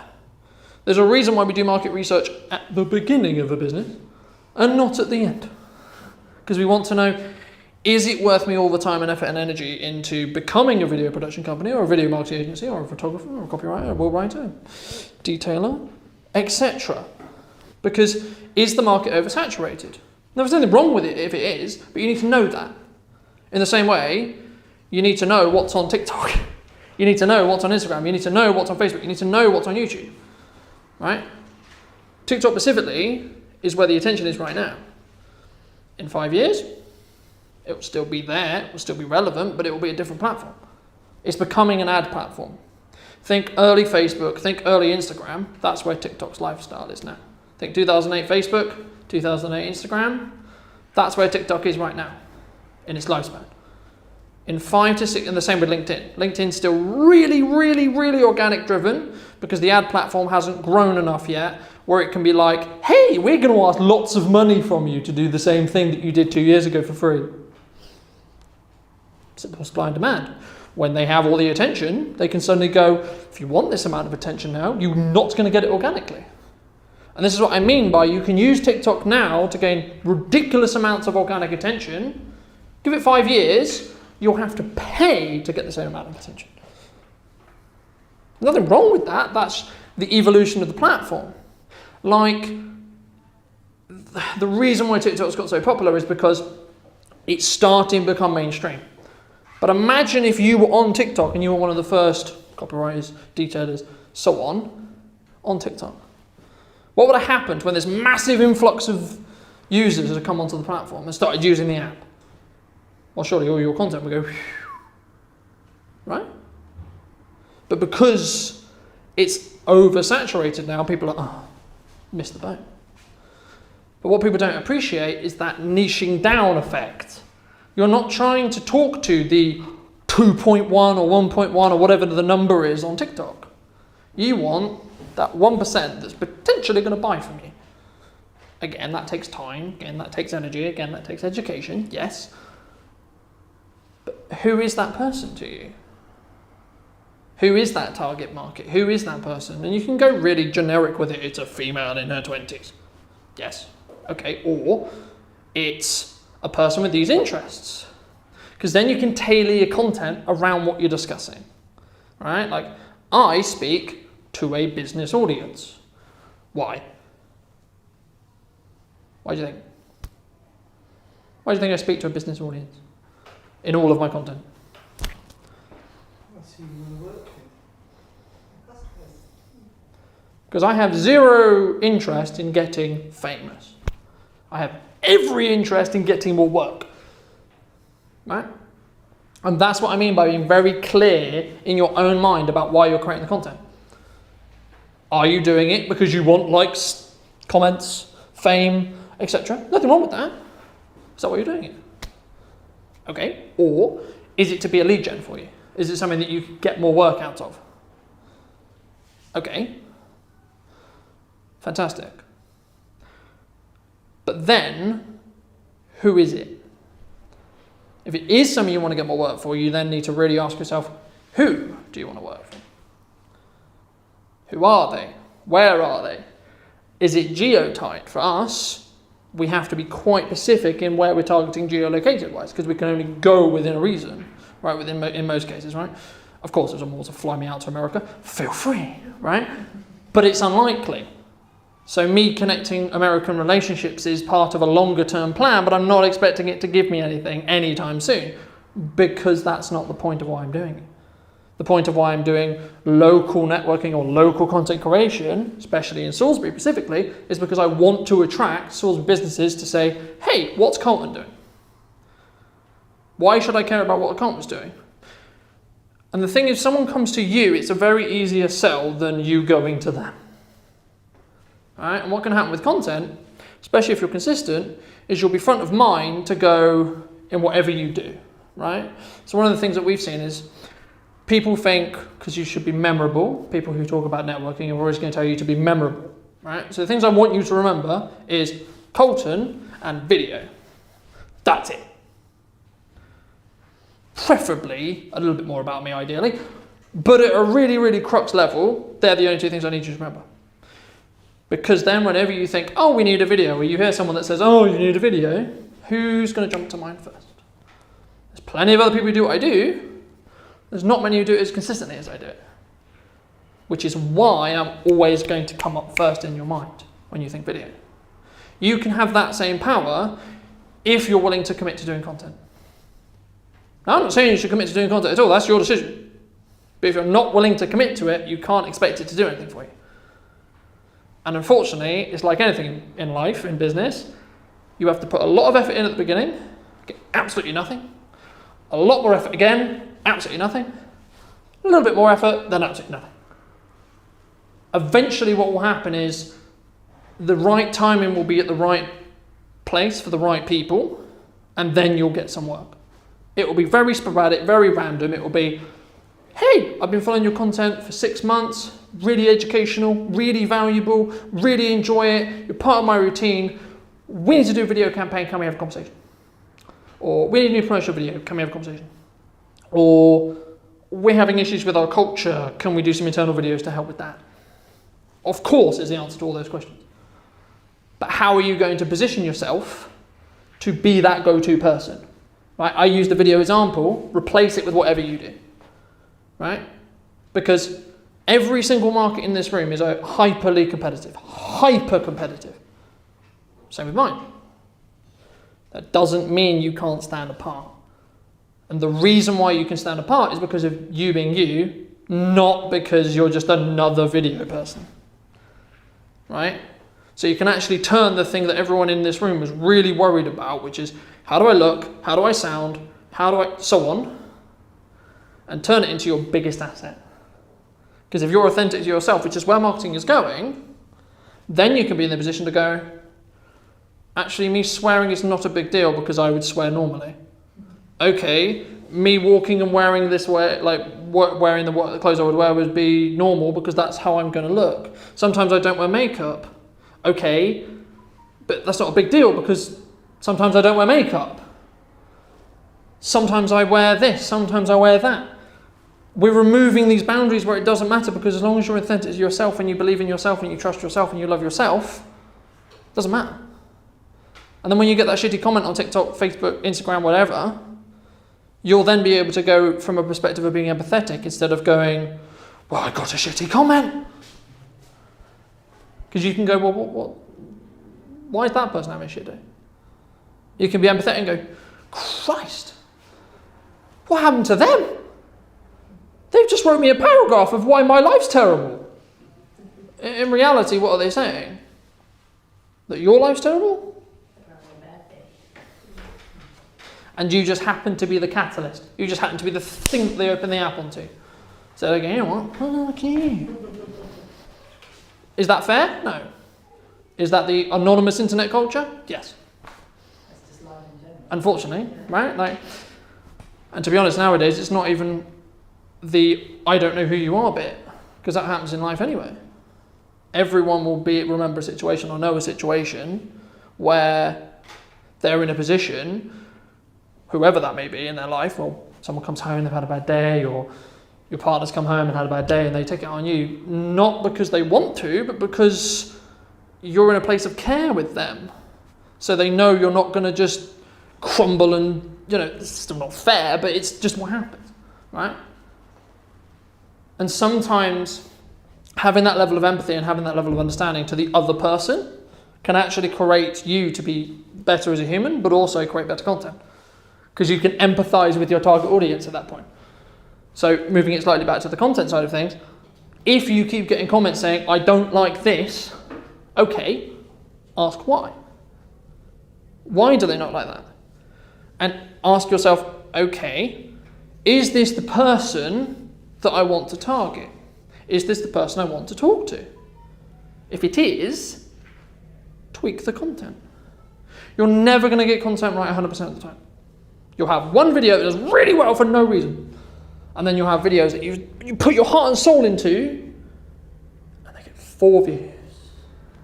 And it's the most soul-crushing thing in the entire world.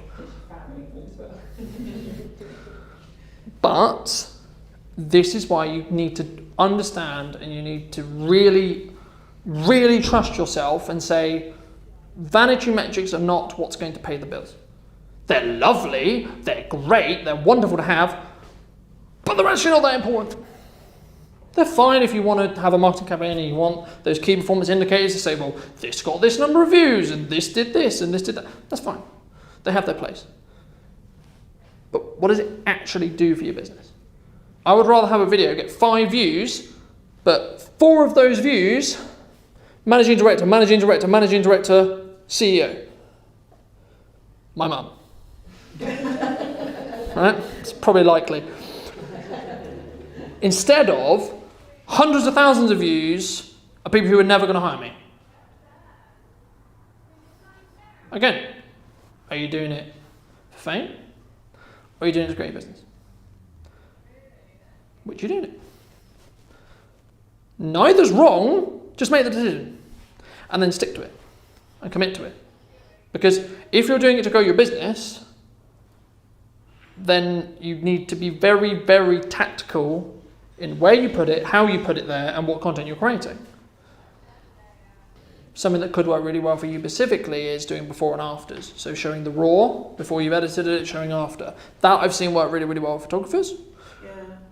But that can be a thing to open to the room as well, right? If you're a very service-based industry, ask your client or do a case study and say, right, how was your business before we started working together, right? And then at the process, okay, now what are we saying? In your case, it's really easy. Dirty car, clean car, right? For each business, it can become quite harder to do that, but there's always ways if you think smart on the journey of doing it, right? Now, I'm not saying doing it with every client. I'm not saying we do it every project you have. I'm saying be open to the ideas that come and write them down. I promise you, don't think you're going to remember them, because you won't. Okay, you won't. So have an idea book, have an idea notepad, have an idea something. Have a whiteboard, have whatever your method is, it doesn't matter. Because it's yours. Again, like a lot of this is about create something that works for you. It's not about, is it going to work for me or not? It doesn't matter if it works for me or not. Because I've got my own method, right? But if you start documenting your ideas, when you get around to creating content, this is my content day, where I create content for social media, you won't be in the position of what I'm going to create. It'll be the question of what do I feel like creating, what do I want to create, because you'll have this long, long list, because you'll document all the ideas. Before we broke, I asked you to think about a question. So I just want to do a little bit of Q&A for about 5-10 minutes before we jump into the practical stuff. Has everyone got any questions? Specifically around the first half and what we discussed, and anything specifically you want me to go in a little bit more depth on? Yeah, I have one. Yeah. So obviously you mentioned TikTok and Instagram Reels, and obviously Instagram Reels come from TikTok. They're inspired. They're inspired. Which do you Can't say copied for legal reasons, but they're inspired. Which do you create the content for? Do you create it for TikTok and share it on your Instagram Reels, or do you put it on Instagram Reels? So we create it with the portrait phone in mind. We don't actually create it for, this is for TikTok. Right. If I was doing it to really we don't optimize what we're doing at all, because it's simply just a cost and a time benefit thing. Personally, what I'm doing at the moment is saying, right, here's a landscape version to go to Facebook and LinkedIn and YouTube, and here's a portrait version to go everywhere else. So you just upload it onto separate platforms, Yeah. video on separate platforms? Same platform. And the reason why I do that is because 50 to 90% of the people who are going to consume it are not going to have seen it on the other platforms. Yeah. Right? Because yes, there's a percentage of people who follow me on Facebook, Instagram, LinkedIn, and TikTok. I'm sorry, the content's the same, right? But from a simple time perspective and from just getting volume, because to an extent when you get content, you have to have a level of volume for it to work. The best way to do that is start having a load of volume, and it also increases your chances that one will get into the algorithm and one won't. I'll give you an example. The videos that sometimes go viral or get more coverage than I would expect on TikTok are not the same as the ones that do the same on Instagram, because they're different platforms and they're going to be served for different people. The principle is to creating a formula within your business or within what you're doing where you can document what you're doing, so the content of content creation becomes just so happens to be what you're doing, and then you have byproduct of social media content. It's not because traditionally it was I'm going to sit down and I'm going to talk to a camera now. And that's part of the reason why you don't like doing it, or you don't feel confident doing it, because you're upping the ante on what your expectations are. If you can just get to the point where you're documenting what you're doing and you're just I'm writing, I'm doing whatever, you'll get content out of doing that. Either that's ideas for content to create, or it's quite literally content.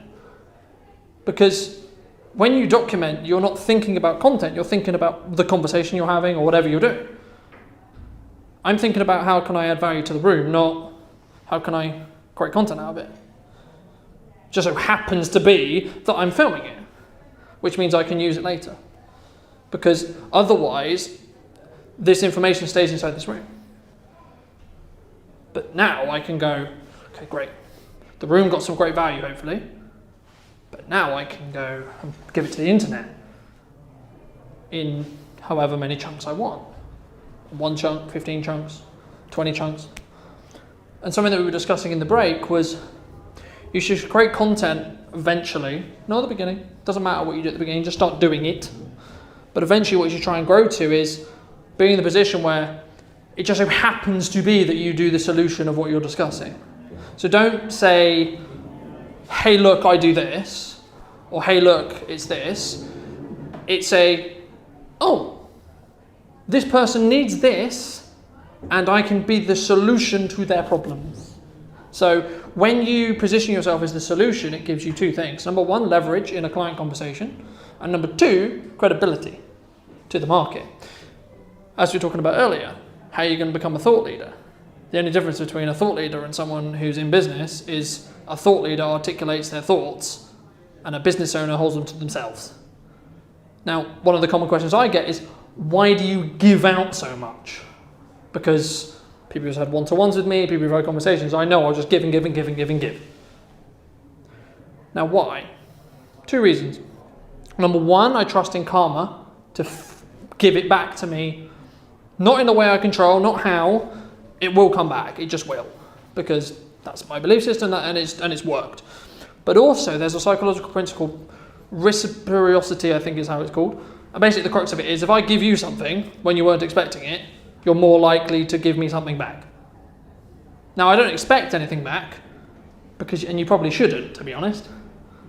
But the benefit of doing that is you'll then have that leverage to say, well, I'm positioned as the expert and you need what I have. Okay. So now the question is, when it becomes a no-brainer for a business, it's no longer the question of how much could we budget for, it's how much does it cost not to do this, right? Because once you've made it very obvious to that person, I used your will example, right? How valuable is a will if I think I'm going to die tomorrow? Right? You might not. I might not, you're right. But let's say I knew I was going to die tomorrow. Or I was at least thinking in my head going, what if I do die tomorrow? Okay, me now having a conversation with a will writer is very important all of a sudden. Right? But if I didn't change my mindset around, or you didn't help me change my mindset around it by creating content, and so, well, so what happens to your family? So what happens to all that camera kit that you own? What happens to Ignite if Gayleen dies in a bus accident, for example, as we were talking about this morning, before 10 o'clock. But anyway, the things you talk about. It's about positioning it so that it's not a negotiable conversation. 50%, or probably actually 60 to 70% of the conversations I have now is like, a company says to me, we have to do video, we don't know how. Help, please. So it's not the question of should we, it's a question of we need to, and we want you to do it, and we want you to help us to do it. But why? Because I've positioned myself as the only option. Because of how much I've just given. Because I can speak for hours and hours and hours and hours and hours on video. I probably shouldn't, granted. But the point I'm making is, as long as you're adding value with every piece you're making, you'll gain this bank of stuff, which is a passive ad online. Right now, because of the amount of content I have online, I'm probably being seen by 4 to 15 clients, new clients. I have no idea who they are. Absolutely not a clue. But they will come through when they're ready.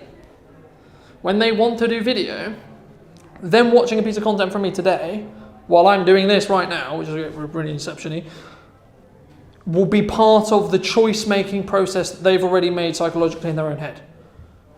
Because they'll go, oh, Carlton's there again. So every time, they're just positioning me higher and higher and higher and higher and higher in comparison to someone else who does video, someone else who does printing, someone else who does detailing. Right? So how are you bridging that gap? And there's a lot of talk at the moment about, oh, the economy is going to be hard, or we're just seeing what's coming out of COVID and it's really difficult. So if you've got this much room between you and your competition, why are you worried? Because you're so far ahead. What are they going to do? Magically create 500,000 pieces of content in the span of a week? No, come on. And if you're creating 4, you're still 4 ahead. But when are you going to start? You don't have this archive set of content until you start. And that's why it's really important to establish why you're doing it first. Because the only way it's going to reciprocally give you a load of work in hindsight, long term, is because you started 2 years ago. Or 3 years ago, or 4 years ago, or 5 years ago. Now it doesn't matter if you start today, but just be very aware that it's going to take 6 months to 8 months to 9 months to 10 months to 2 years until you see anything. But that's why it's your long-term thing. It's the thing you do in the downtime. It's not the, I'm going to do this, it's going to get me work. No, you might get really lucky, right? You might post the right video at the right time, it might hit the right person, right? That's just luck. But you can increase your probability of that happening by increasing the amount of times you post. The more content you have, the more likelihood it is the right person at the right time is going to find it. There's lots of other strategies you can do. Hashtags, target audience, really targeting it from an advertising point of view. I won't get any of that today because it's not relevant right now to what you guys are trying to do. What you guys are trying to do is go, okay, I have a business. It's currently where it is. I'm really grateful, I'm really happy with where it is, but I want it to be so much better. So how am I going to get it there? A way, or one of the best ways, is to create legacy content that, especially if you're going to have the same conversation again, film it once, then you can use it. So let's say, who has a common question that they answer in a sales call? What's your minimum quantity of business cards you can print for? Okay, minimum quantity of business cards. Would you rather say that 3 times a day, film it once and then send them the video? That's a benefit of doing video. Doesn't have to be as a video, can be as a video. What, any other questions that you say a lot of? I get asked what a blog post is or whether their business needs one. Okay. Is the answer quite could the answer to the question be quite generic? Yeah, absolutely. I think blog posts are important for every business. So. Okay. So then, would you rather say that, or would you rather have a video that you can then use? And what can happen when you do it as a video form is you can go very specific. You can go really in depth in one sector. You can say, for this sector, hi lawyers. Blog post is important for you because. Hi dentists. Blog post is really important because. Right? How are you doing that? If you get those inquiries for those questions, do you mean you send them a link to the video on your YouTube page? Depends on or if you it. send them the video It depends file, on. It depends on. Okay, so there's two answers. If you're on the phone, you want to give them an answer. So it depends on. This is where your own trust in your sales methodology needs to be really strong. You need to ask yourself: is that prospect that's reaching out to you? Do you have an opportunity to tell them on the phone?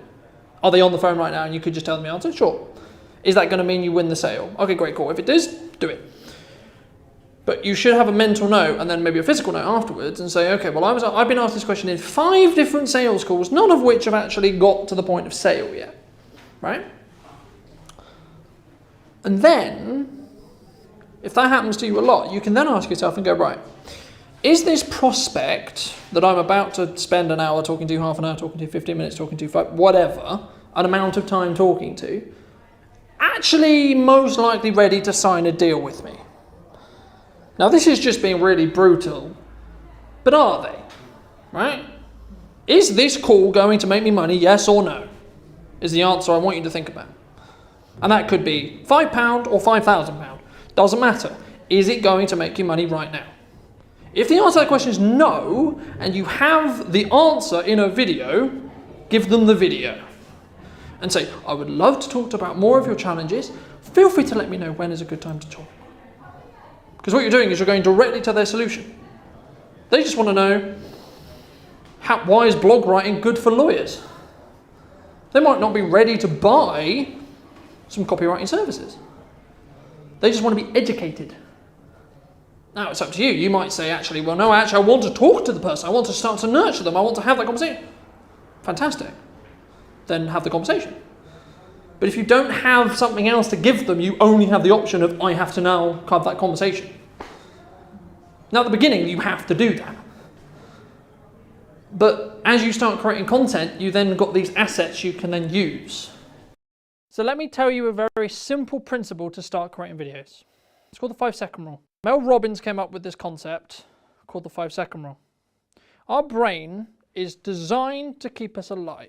It only knows how to do that if it has evidence. So why are we scared of creating videos, being public speaking, talking to someone we like, especially when they're not with us, etc., asking out a date, etc.? Because we don't have evidence to know that we don't die. From a simple tribal point of view, that's what your brain's doing. It's going, this thing, I don't know if it doesn't kill me. Because if we go back to tribal times, going into a wood could kill you. Doing something outside of your comfort zone could mean you got eaten by a saber-toothed tiger. Or murdered by another tribe. Or, in this case perhaps, killed by Casper. I don't think Casper would do it, but anyway. So how did Mel Robbins help her clients get to the point where they could do anything? It's very simple. Do it within 5 seconds. As in, I'm going to create a video, press, right, I'm recording the video. Because what happens is, your brain doesn't have the chance for its survivalistic instinct to kick in. And go, why are we doing this? This is a bad idea. It doesn't have the chance.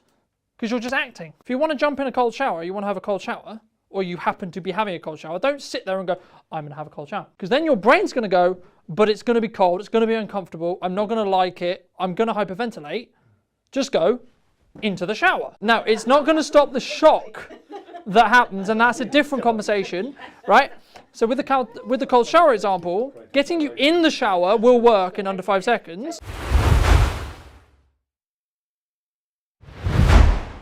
That's why podcasting is so powerful. Because you're in the position where you're not thinking about creating content. The reason why I love doing these is I don't think about creating content, but I'm creating content.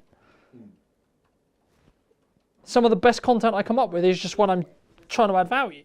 Yeah, sure. I'm not sitting here going, what can I say that would be good for Instagram? It might be really bad for Instagram. I have no idea. I have no idea. But I'm focused on, it's just a focus point. That's what I'm saying, where focus is really important. Creating pillars of content where you can be in the position where you're just having a natural conversation. If you can edit that so you take out a certain chunk, that might be the perfect answer that one person needs at the time to buy from you. And then maybe go, that's the only hurdle I had. Can I have some life insurance, please? Crazier things have happened. Yeah, sure. You know, but if you don't create habits within your life to and this is another part of creating content that I haven't even discussed yet. What we're talking about here is creating content. The other part of doing content is documenting it. What I'm doing here is documenting it. I'm focused on adding value to you. I'm not thinking about what do I say to the camera. It's just by proxy that we're filming it. Because I know it's probably going to be quite likely that I come across certain sections. I can already tell you the bit where I'm going creator or consumer here is probably going to do quite well. Because it's very visual and it's me dancing backwards and forwards and I'm giving you a very visual difference. And that's why I moved. Because did you notice earlier when I was talking about creators, I was stood here, and when I was talking about consumer, I took here. Because you're naturally going to say, okay, well, consuming's here, creating's into there. And that's what I mean about creating visual difference sometimes. But that's when you're starting to optimize what you're doing. The stage you guys are at is, let's get started. So that's a great segue to, let's get started. I will. I mean, I was kind of enjoying, I was enjoying how cool it was, but it's fine. We'll go back to boiling and it being really good and crispy for the audio. I'll do it for the content, it's fine. Have I pressed it right? Have I done it right? No, it's a bit funny. Someone's like, do you want to pull it up? No Wi-Fi, aircon, content. I know. Sometimes I think I've switched it off and I go to leave and I'm like, I just think it's Casper pressing the button. Do you get electricity there? I was just going to say, because you're into it, they can't find the... You could totally do Just like leave it free on. videos for this place. They'll go, it's really, the electricity lights up. Well, if you've got some Wi-Fi, maybe I can just turn it on. So, in the pages in front of you, you have your script. But that's not what it is. It's a guidance for the video you're about to create. Now, what everyone just did in their head, and some people did in person, was, oh shit, right? Whether you agree that with me or not, doesn't matter, that's what you did. So let me tell you a very simple principle to start creating videos. It's called the 5-second rule. Mel Robbins came up with this concept called the 5-second rule. Our brain is designed to keep us alive, okay? It only knows how to do that if it has evidence, right? So why are we scared of creating videos, being public speaking, talking to someone we like, especially when they're not with us, etc., asking out a date, etc.? Because we don't have evidence to know that we don't die. From a simple tribal point of view, that's what your brain's doing. It's going, this thing, I don't know if it doesn't kill me. Because if we go back to tribal times, going into a wood could kill you, right? Doing something outside of your comfort zone could mean you got eaten by a saber-toothed tiger or murdered by another tribe. Or, in this case perhaps, killed by Casper. Don't think Casper would do it, but anyway. So how did Mel Robbins help her clients get to the point where they could do anything? It's very simple. Do it within 5 seconds. As in, I'm going to create a video, press, right, I'm recording the video. Because what happens is, your brain doesn't have the chance for its survivalistic instinct to kick in. And go, why are we doing this? This is a bad idea. It doesn't have the chance. Because you're just acting. Right? If you want to jump in a cold shower, you want to have a cold shower, or you happen to be having a cold shower, don't sit there and go, I'm going to have a cold shower. Because then your brain's going to go, but it's going to be cold, it's going to be uncomfortable, I'm not going to like it, I'm going to hyperventilate. Just go into the shower. That doesn't work. I did it the other day. I had a power cut and I was like, I need to shower, I've got to go in the shower. I just went in there and I nearly died. Now, it's not going to stop the shock that happens, and that's a different conversation, right? So with the cold shower example, getting you in the shower will work in under 5 seconds. You're in the shower. Then you have to control your breath. Why didn't you do that? Because what happens when we're really what happens when we have really cold showers is we go Yeah. right? What you should and the same happens when we're nervous, the same happens when we're concerned, the same happens when we get butterflies, the physiological response to being excited and nervous are identical. Right? What actually happens to your body is the same. Right? So there's 2 ways to fix this. Number 1, whenever you feel nervous, just think you're excited. Because your body's not going to be able to tell the difference. Because it's literally not. The physiological response is the same. Right? Having butterflies, sweaty palms, etc. It is, I can recommend the book Dare for that. Right? Yeah. But also, I've been teaching clients recently the pause technique when it comes to delivering. The issue with some starting videos, and you've all probably consumed it and had it, is you go, right? The way to get around that is really simple. When you deliver a point, breathe in, then deliver your next point. The reason why you fill the gap is because you're nervous and concerned and you're not confident enough to go, I don't care if there's a silence. One of the most powerful techniques I learned when speaking was you don't need to speak like this and you don't need to speak really, really fast. You don't have to deliver at the same speed, tone, and it actually doesn't matter if you stop.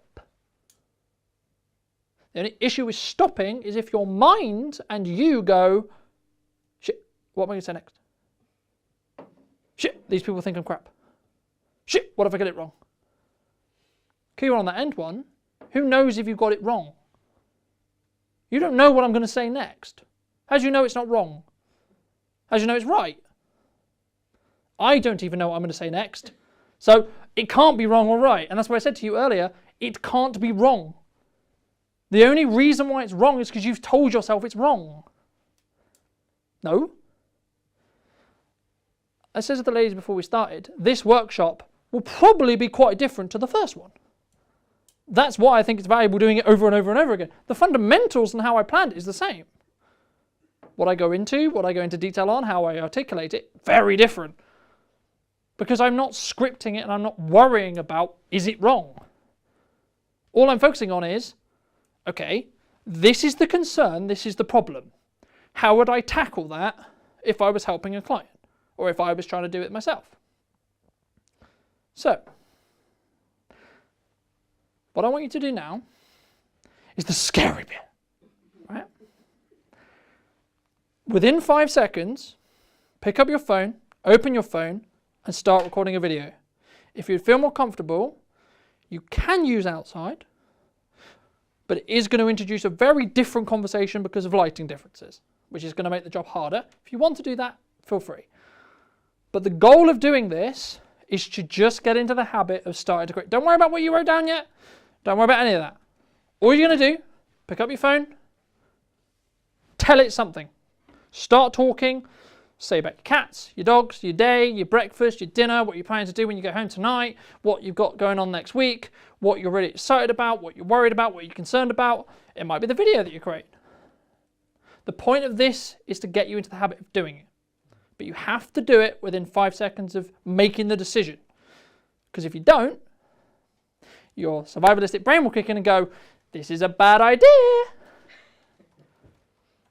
Mine's saying that already. Because you've waited longer than 5 seconds. Just act. Because I find it more nerve-wracking with people here than I do.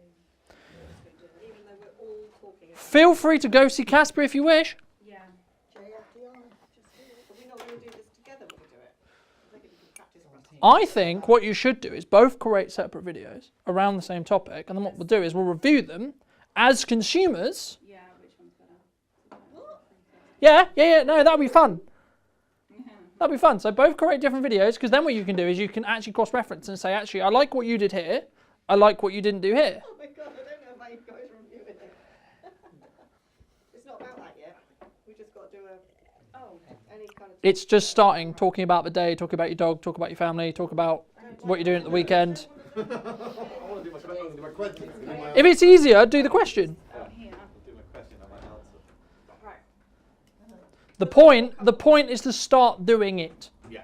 If it's easier to talk about the question, then talk about the question. If it's easier talking about what you did at the weekend, talk about what you did at the weekend. This week, this month, whatever, it doesn't matter. Sure.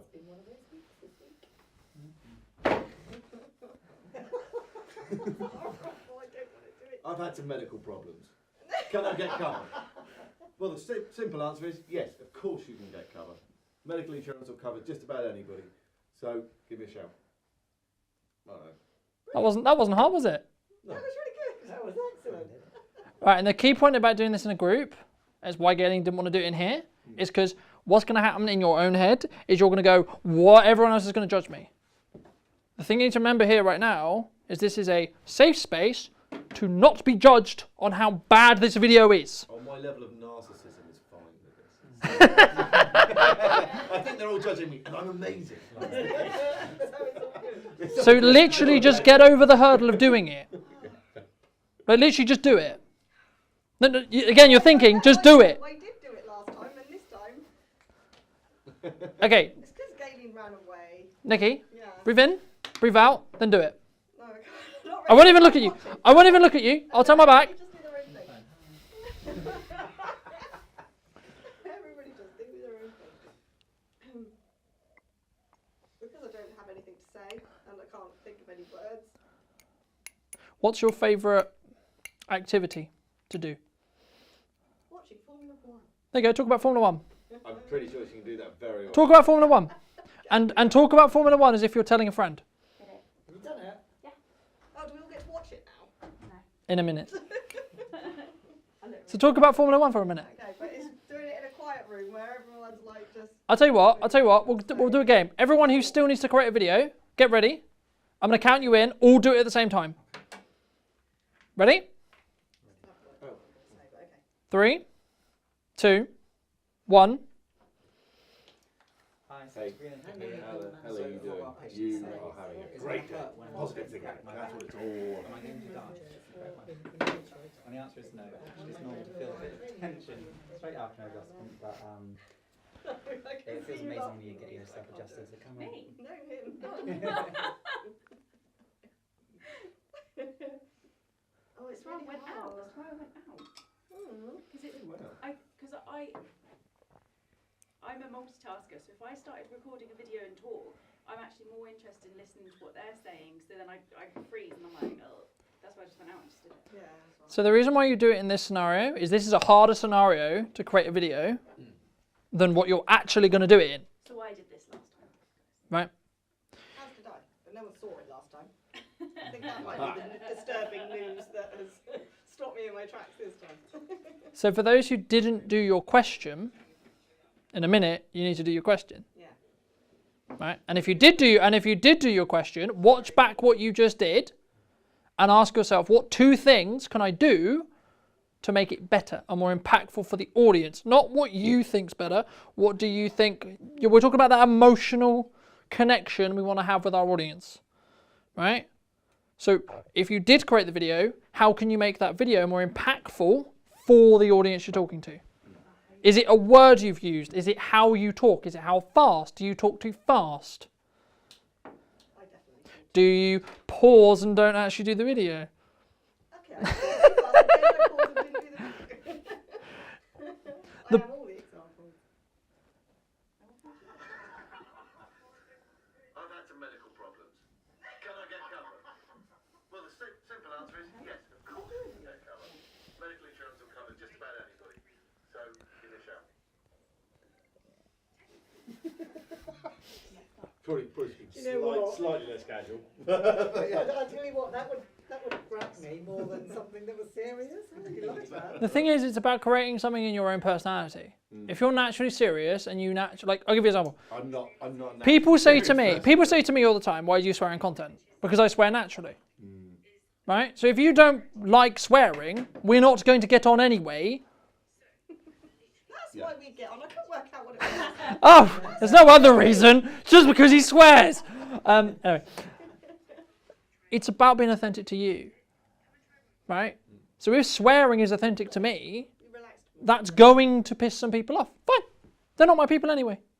That's cool.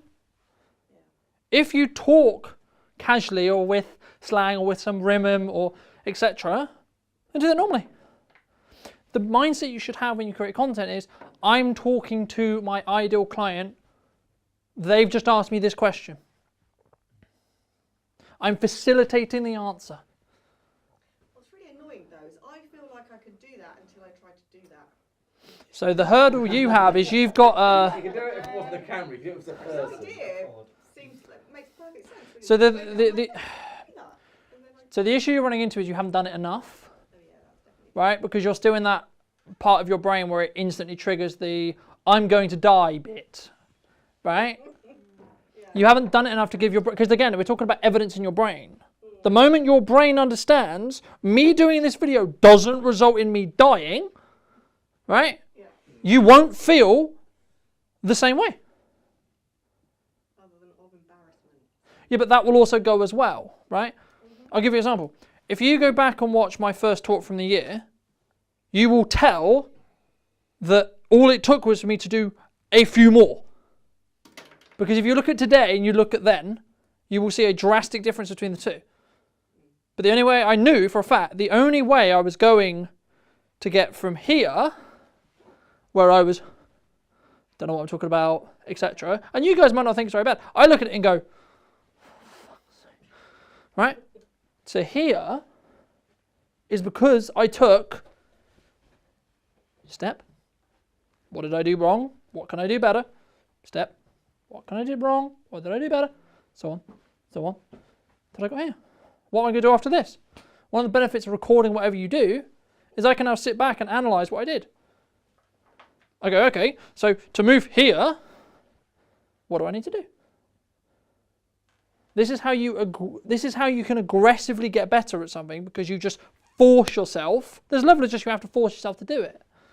Yes, it's uncomfortable. Yes, it's awkward. Yes, you're going to giggle. Yes, you're going to be embarrassed. Fine. But embrace that. Make that part of the fun of doing it. Open the video, go, well, this is embarrassing, isn't it? But I think it's really important that you should know. Right? Make it part of the character. Right? Everyone has a persona when they talk to a certain set of people. Right? Whether you realize it or not, you do. The same is true when you create content. My content personality is just a energized version of me. Right? I'm already an energized, people who know me know I'm already energized already. But I just put it a little bit further up when I'm on content because that's my style of creating content. It's not about emulating my style, it's about finding your own. The only way you're going to find your own is through trial and error. In the same way, when I was going from here to here, I had to make a shit ton of mistakes to get to here. I didn't just suddenly go, someone talk, I'm fucking amazing. Right? Because I had to fall and trip and fall and trip and fall and trip. And I had to take the feedback on board. Some of which I took on board, some of which I didn't. And the reason behind that is because I went, if I turn into this person that this piece of feedback is going to turn me into, is that authentic? Some of it wasn't. So I went, okay, I'm going to disregard that.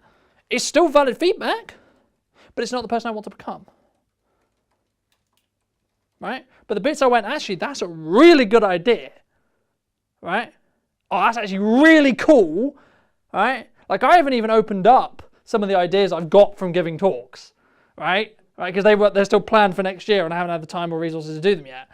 But some of the plans is hilarious. And they come from the skills I've learned from talking like this. And this is what I'm saying, it's a constant evolving cycle. But what happened, and the reason why confidence is so important, is the more you do it, the more confident you'll have when you do something base level again. Right? So if you're used to doing it on a video, when you have a conversation, you'll become so much more confident in your beam. Because you've just done something a lot harder. Right? If you're used to being interviewed, or you're talking on a stage, you're talking in front of people, the second you're talking one-on-one, well, that's easy. Because we just had a conversation with 50 people. Or in front of 20 people. So again, it's about building that progression path for you. And again, as we've talked about before, the higher you can perceive your value is perceived, because that's all it is, it's just perceived value, it's not even value, because down to each person will be down to the value you provide, is the monetary value you can attach to your service. What's the difference between someone who charges £100 to £10,000? You tell me. What's the difference? Perceived value. Probably the experience, the exposure. It's the confidence, actually. Or is it the transformation that you believe that they're going to be able to give you? This is what I said. People will buy from emotion. They buy from an emotional attachment to the transition that you all provide people with. Every single person in this room provides a level of transition from point A to point B. Our A and B are going to be very different. We still provide a transition. Right? The larger or how easy that transition is comes down to then the perceived value that is added to that. The perceived value of a coffee shop, because they provide me a coffee, is low in comparison to how to make lots of money. Right? In the same way, if you're trying to create a video, and that's something you really want to do, in comparison to someone who doesn't, well, one has higher perceived value than the other, surely. Because the person who doesn't want to create video in the first place, and not a psychologically not confident enough, as in they just don't do it because it's not valuable for their business, too complicated. Financial advisors is a key example. The hoops a financial advisor would have to jump through to do video is just not worth their time. It's just not. It would be great, don't get me wrong, to work with financial advisors. Because, I'll be honest, they've got money. Right? And it's very easy to make them money with video. That's not the hard bit. The hard bit is making sure it's compliant. And that's the process that's going to take time, energy, and resources.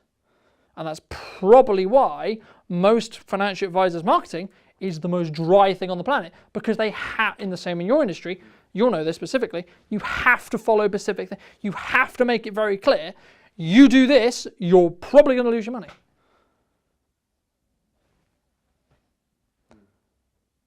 It's not the same in any other industry. I put a paid advert out once and I had to put it through compliance. There was more disclaimer by double than there was of the advert. I was like, I can't put this out, this is ridiculous. And this is where industry specific is challenging. But if you're in an industry where you can create video, and I still believe you can create video, you just have to be more careful with how you do it. And you have to go through a more approval process, which means, in most cases, you should probably just batch record a load of stuff so you can send a load of shit to approval and then create some more stuff. Because then you've got a cycle, right? So for you specifically, it's send a load of shit to approval, create a load more. By the time something's come back from approval, you've got stuff to post. Then you can send the stuff you just created while you're waiting on approvals to approve, and so on, right? And because then you can be so far ahead, it doesn't matter. Because then you can still be consistently posting, which is the point I made at the very beginning, which was be consistent. Once you've got this skill set, it's up to you how you use it. I'm not saying post every day. I'm saying post consistently on a schedule. That could be once a week, that could be once a month, that could be once a year. However, the more you post, the more chances that content is going to, one, go viral, or two, connect with the right person at the right time. The reason why my brand is perceived in the way it is because of how much content I have online. I have a huge archive of content that constantly talks to clients. Where do you put your content? On YouTube or you put it on Facebook? YouTube, Facebook, Instagram, TikTok, LinkedIn. But what I was getting at was, would you put it on say YouTube and then share that YouTube onto the other No. Or do you just do it separately on each thing? So the reason why you don't want to share a specific YouTube video on LinkedIn, for example, is LinkedIn's going to bury that post, because what does LinkedIn not want you to do? Leave their platform. Right. Well, they don't want you to leave the platform, but more importantly, they don't want someone to go from LinkedIn to YouTube, which is a competitor of LinkedIn from an attention advertising point of view. Sure, okay. So what they're going to do is, this is sending us off platform to a competitor, goodbye. So it's very simple. Take the same video, post it on LinkedIn as a video. There you go. It will then be fed to the algorithm. Same with Instagram, same with Facebook, same with TikTok, same with YouTube. Now, there's ways you should be, as I said at the beginning, this is where your media data, your copy, and your hashtags come in, because that's going to tell the platforms, hey, this is the audience I want you to give it to. If you're quite vague or you use quite loose terminology, it's just going to have to guess. And it's just going to have to send it out to a random audience that may or may not like the content. And all that's going to happen is it's not going to care, but your content is going to suffer because it's going to be sent to the people who aren't going to resonate with it. Which then by proxy isn't going to get watch time, likes, views, shares, which in turn means it's going to not go in high in the algorithm because the first audience is just going to go, right? So we're going to do the second practical exercises now. And it will quickly follow the third and the fourth. And there's a very specific reason why you sandwich it like that. Because it circumvents your brain getting in the way. So now, for those who haven't done the question, now is your time to do the question. For those who have done the question, now is the time to take some feedback that you've thought about and see either do it differently, try a different style, try something else, or just change a word. Then do this. Now, don't do anything and do the same thing again. Literally within a minute or within a second afterwards. So you finish one video, you do the next one. Then you watch both. And then you do the feedback process again, and then you do it one more time. Again, don't think about it, just do it. When you feel you're ready, just do it. If you want to go out the room, go out the room. Everyone leaves the room. I am going to go stand and hold them. It's just other people's faces and the distraction. Or something like that.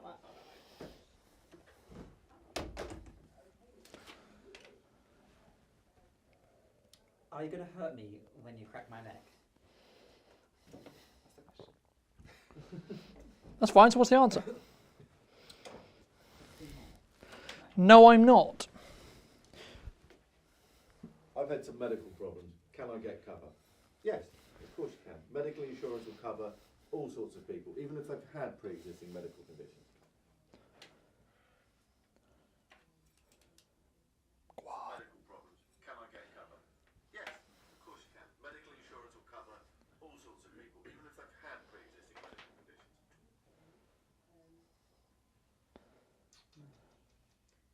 sure to talk to me. Yeah. Or ensure to speak to me. Yes. Yeah. I mean, then you can start having fun with it, right? Office setting. Do you promote people because they get what they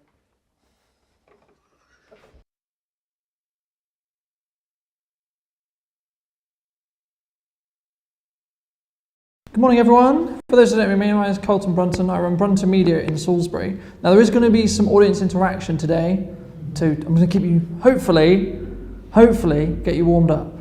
So, has anyone in this room today had a conversation that could either help their business, directly or indirectly, or vice versa with the person you spoke to? Can I get a show of hands? It should be everyone. It's a networking meeting. Good. In the last 24 hours, has anyone listened to the radio, listened to a podcast? Again, show of hands.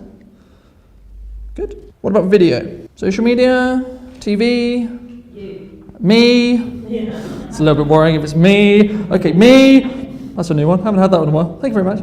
So, everything that I've just discussed is a time for you to either have marketed yourself or be marketed to, right? Now, the start of this talk was the fundamental of marketing. So that bit's done. But it does get a bit more complicated because how do you then do that, right? So what I discussed there and what I alluded to was either something you trade a lot of time to do, e.g. having lots of conversations, right? So one-to-ones, networking, etc. They're great. You should look to do those too. The reason why content is so powerful and the reason why I focus a lot of my work on talking about content is it's the best way to scale what you're doing. And I'll give you some legitimate figures from what myself and David have just done in the last 9 days, leveraging Facebook Reels a little bit later on, right? Which is actually really exciting and a golden opportunity right now that if you wait, it won't exist. And I'll explain why when I get there. But initially, for those who don't know, who do we help? Specifically, we help business owners who are looking to either get into the idea of marketing and understand what it is, but then also know how to scale it. So you might be doing something like this and we can come and capture it for you. You might want to do some testimonial-based pieces with your clients. You also might be in a position where you have some sales terminology that's kind of challenging to understand for your clients. We can help break those down into either usable chunks for social media or larger videos that are either for promotional purposes on your website or to sit there as a little, here's a bit of information to nurture that client for you. So that's more about what we do. But as I said, as I alluded to before, why content specifically? It's a time saver in respect to you invest time once and then you can continue to reuse that content. But also something which we've kind of already alluded to with me and the reason why I post so much content is it keeps you front of mind, right? So everyone in this room has a specific service or a product that they do, right?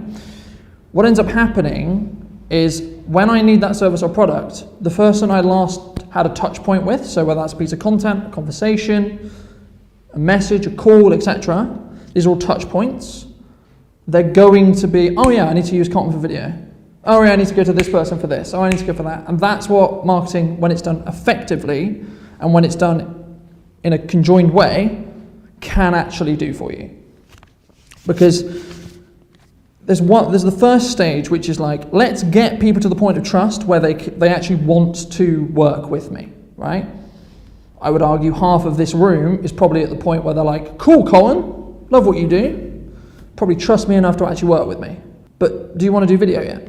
Maybe not. So what ends up happening is you've got to get them to that point as quickly as possible so that then you can stay in their peripheral vision. So then when they do need what you offer, yes, I need to talk to that person. Where do you go to your coffee shop in the morning, right? A video that did pretty well last week was a video of me talking about why I go to Sonder and Henderson's, right? It's very simple.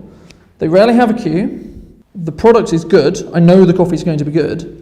And they're going to treat me as a human being and they're going to respect my time. And as someone who's very busy, as everyone in this room will be, you know that the time is the thing you actually care about. You don't really mind how much it costs, within reason, of course. But when you've created this content, where do we think the best place is to post it? What do we think? Anyone got any ideas? Well, people see it. Okay, where's that then, Spen? Social media. Okay. A specific platform, if you could only choose one? No, I don't know. What do we think? You got Facebook so far? Depends on the business. TikTok? Okay, yeah, okay. So it kind of depends. Firstly, what is the strategy that you want to use? So what is the job of that piece of content? Is it to say, hey, look at me? Or is it actually to do something more valuable, like I'm going to educate you on what I do, right? Now they can kind of do both at the same time, but what's the core reason behind why? Some figures for you, and these are updated as of this morning. Facebook has monthly users of 2.9 billion monthly users, okay, on Facebook. To give you some context, current world population is 7.8. YouTube, which has just taken the second spot, is now 2.2 billion. Instagram with 1.4 billion, and our friend TikTok with 1 billion. So there's lots of people looking at lots of stuff on their phones, basically. This is kind of the conversation that I have a lot with traditional marketing agencies around TV commercials, right? Really quickly, if you're watching the telly and the commercials come on, what do you do? Okay, either fast forward, yeah. If it's live telly and you can't fast forward, what do you do? Go make a cup of tea, okay? There you go. Go put your phone up. So the attention has gone from, let's watch commercials on telly, unless you're at the Super Bowl, by the way. Super Bowl's a very interesting conversation all among itself, because that's when you actually want to watch you will actually watch the commercials on Super Bowl. But that's just a culture-related thing in America. That's not really anything else. And that's the outcropper here. What most people will do, second commercials come on, right, what's on TikTok? What's on Facebook? What's on Instagram? So that's where our attention goes. So would you rather be on the screen that's not been looked at or the screen that's been looked at? But why does video specifically work so well? Why do we think? Moving pictures, yeah? Okay, but you could make the argument that photos have the same as sound. Okay, but I think the last figures, if I'm correct, is about 92% of people watched stuff muted. There's lots of reasons behind that, most of which is social reasons. So people on their phone right now, which is very rude, by the way, right? They wouldn't want the sound to play out because they were in an environment where they wouldn't want to hear that video play, right? So the real reason we've kind of alluded to a little bit is it's the quickest way to build trust with someone, right? Think about how you would build it outside of content for a minute. We're all business owners, we all have relationships in our lives. How do we build that rapport? Time passed with that person, yes, but what do we do? Engage, yeah. But we had a physical interaction or a digital interaction. So Zoom call is basically a video, right? It's a video call. So I can see, hear you, right? So I'm able to connect with you from a visual point of view because I can see you, an auditory point of view because I can hear you, but also I can read your body language, I can really feel, okay, how do I feel about this person? And that's the important bit, because how we make our customer feel is actually what matters, because that's what's going to mean the difference between they make a decision to work with me or work with someone else. Now, do we want to market to everyone, do you think? I've just said there's 7.9 billion people in the world. Do we want to market to all of those? No. Thank you, David. The reason why you don't is because personality-wise, you're not going to connect with them. Also, they might not want what you have to offer as well, right? But this is why you need to understand the fundamentals of what you're going to create content around, and also be okay with the fact if people don't like it. Because if people don't like it, they're not your tribe, they're not your people, right? I get people all the time, some of you watch my content, as I've found out, gulp, right? Thank you, by the way. And I swear in my content, right? And sometimes that's a big deal for people, right? But that's part of my personality. I'm going to swear in person, I'm going to swear in set, so I'm not going to try and change myself because it will change and it will feel weird, right? If you go from someone who's swearing on video to someone who's slightly more politically correct, perhaps, when in person, it's going to be a bit disingenuous. It's about owning who you are, coming across as your authentic self, and being okay with the fact that you're going to go, don't like that person, but that's cool, because they're not your people, right? So just focus on those people you can connect with and those people you can help. It's the same with hate comments, right? One of the main questions I get about content online is, Colin, what if I get a hate comment? Okay, what if you do get a hate comment?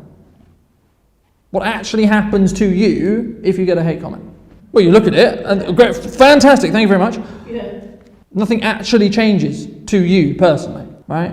Your mindset on how you deal with that hate comment is what you need to think about. So think about the person who's made the hate comment. They've gone through their day, they've stumbled upon one of your pieces of content online, and they've gone, I'm going to use this person to shout at because I'm annoyed. Okay, but what does that say about you? Nothing, right? So actually you can then answer in compassion.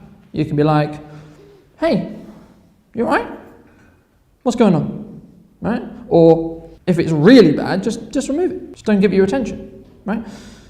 So much of the time, what marketers want is your attention, right? What every business wants, but especially in the marketing world, we want your attention, right? I have all of your attention now looking at me, right? Most people will be, oh, scary. That's a mindset thing as well. But where it comes from is the fear of judgment of someone else. But when you understand that actually you're only looking to talk to 5-10% of people, of your actual core audience that are actually going to be the ones that purchase from you, you don't really mind if you annoy 10%. You're not really annoying them, they're just like, yeah, Cotton's content's not for me. Fabulous! Go find someone who can serve you better, right? It's they're a better solution, not I'm going to lose for that person, right? But we can't talk about video without talking about short form video, right? Now, where did short form come from? Short form came from the rise of TikTok, which is a interesting algorithmic change because traditionally Instagram, Facebook, etc. were social graphs. E.g., David follows me, so David is going to get shown my content. Fantastic, thank you for following it, right? But TikTok was the one that popularized it. It wasn't the first person to do it, but the one that popularized it was known as an interest graph. So it's taken from a social graph to an interest graph. Now, an interest graph is, I like cats, so I'm going to be showing cats. Fantastic. People say to me all the time, Colin, I don't know what's on my TikTok. Okay, manually search something that you want to see on your TikTok, watch 3 or 4 videos in full, close the app, reopen it. You'll be scared by how your algorithm changes. Now, this caused a very interesting reality to happen for all of the other players in this industry. So the YouTubes of the world, the Facebooks of the world, the Instagrams of the world. Because they went, we were the kings for a long time, and this, not going to get into the politics, Chinese company, has just taken all our attention. Potentially all our data as well, but that's a separate conversation entirely. That's a problem when you're the advertising kings of the world, Google, Meta, for example. What do we do? Well, we could do that. Oh, I know what we'll do. Copy, paste. Thanks. This is what they did. This is where the advent of YouTube Shorts came in. This is where Facebook Reels came in. This is where Instagram Reels came in. This is where any other form of vertical video that fits in a phone comes in. As some of you may know, myself and David have just launched a new business as of 9 days ago. The reason why it's relevant to this conversation is the figures I'm about to explain. The strategy we use for that is something that I've also emulated on Brunton Media, and that's probably why you've probably seen it, and you'll understand really why you've probably seen it in a moment. These figures are as of this morning in regards to the last 28 days. For the second business, it's only 9 days because it didn't exist for 28 days. Monthly reach on people for Brunton Media at the moment is just under 17,000 people as of right now. And I'm not posting any more content today. I haven't posted anything on Brunton Media today, right? So I'm hitting 17,000 different people, and the post interaction on that is about 50%. So about 50% of that are actually interacting with it. But in regards to people who are seeing me and my content, in the last 28 days, it's 17,000. Now, something I'm quite proud of is the fact that in 8 days, on the second business, we've got 7,500 people. The reason why we've got that is because of a very simple supply and demand curve when it comes to content. At the moment on Facebook, there is a huge amount of attention being poured into short form video because of the rise of TikTok, because of the rise of YouTube Shorts, etc. But there isn't enough content being created in the short form principle. So, when you have a scenario like this, there is a massive opportunity, and this is what I'm saying, if you wait 6 months, it won't exist. What happens here is, if you're the person filling the feed, creating content for the feed, and this could be literally something you all do after this, pick up your phone, talk about what you do for 1 minute, and put it as a Facebook reel, right? You don't have to do it professionally, just create it as a reel, so it goes into the reel algorithm. Do that consistently, so we're posting 3 times a day at the moment, do that consistently, and it will build up, it will ramp up. What people normally get disheartened by is they start it, they do one and go, it didn't work. But the problem is, that never worked anyway. Doing one thing once never worked. Most of the people in the room have been to How many networking events would you say across your career? Thousands, right? So you're not going to gauge whether networking works on one, are you? You're not going to go, oh, I've been to one, oh, networking can't work. Same with content. We're not in 2012 anymore. 2012 traditionally was, you can do a promotional video and it prints your money, quite literally, because it was the new shiny thing. What I'm telling you right now is short form is the new shiny promotional video. But you have to think about it in a short form way, not this is a one channel, sits on the website, does the job you need to do. This is we're going to dominate the attention through volume and what value and what you say more than it looks shiny. Look shiny is important if you sell it like I do, right? If you don't sell it, it doesn't matter. And actually, I'm having to fight the algorithm in some respects because I professionally edit and produce all my own content. If you actually look into the details of the algorithm, when you can, TikTok and Instagram prefer you to create in-app edited videos, which means you've created it on your phone, you've edited it inside the app itself, and then you posted it. There is an actual algorithm knock-on effect to doing that. So you can actually outpace me, because I don't do that. I post-edit it, take the file onto my phone, and directly post it into the platform. So I'm not actually doing any editing in the app. So all the app's going to see is, a video has come from his camera roll into the app. I'm not going to get penalized for doing that, but I'm not going to get the boost. What I'm talking to you about is how to get the boost by using your phone. There's lots of other things like how well do you talk, how well do you come across, where are you looking, etc., which we can go into detail, but not really in this presentation. They're all fluff, and they're all how to make it better. At the end of the day, what you say and the value that you add to your clients, which is what you need to think about when you're creating content, is what makes the actual value difference to the market. And when you articulate it, think about it as, I'm telling an alien, a 5-year-old, or my best friend who has no idea what I do. So no jargon, nothing complicated. And this is a really good exercise if you want to get started in video, because I know a couple of you are like terrified with the idea. Just start by creating 5 videos that you're not going to do anything with, outside of you're going to create them. You don't have to talk about anything related to business. You don't have to talk about anything at all. All you have to do is just talk to a camera. That's the only objective for those 5, right? Which is, hello, my day was this, I did this, I had this for breakfast, the sun was out today, it's great, fantastic. There's number 1 done, right? Same again the following day, same again the following day, same again the following day. Do that for 5 to 10, see how you feel. Then think, okay, what key takeaway, what key thing happened in my business today that if I was telling my best friend, they would see value in. Now, this is the thing about value, right? It's subjective, so take it with a grain of salt. But when you start creating content, you just have to put stuff out there to see what happens, right? Because you've got no data. Then you can see what works. Because once you've got the data, you can then start analysing the data and go, right, what does my audience care about? Oh, this one got 4,000 views, this one got 4. Okay, what is it about the 4,000 view video that is important? Right? What is it about that video that's different than the one that got 4? Is it how I came across? Is it what I talked about? Okay, then test it. So do another video on the same topic, see how it does, etc. Right? And the final thing I'll say on pain point specifically, because that's what I'm talking about here, actually ask your client. You want to know what to create?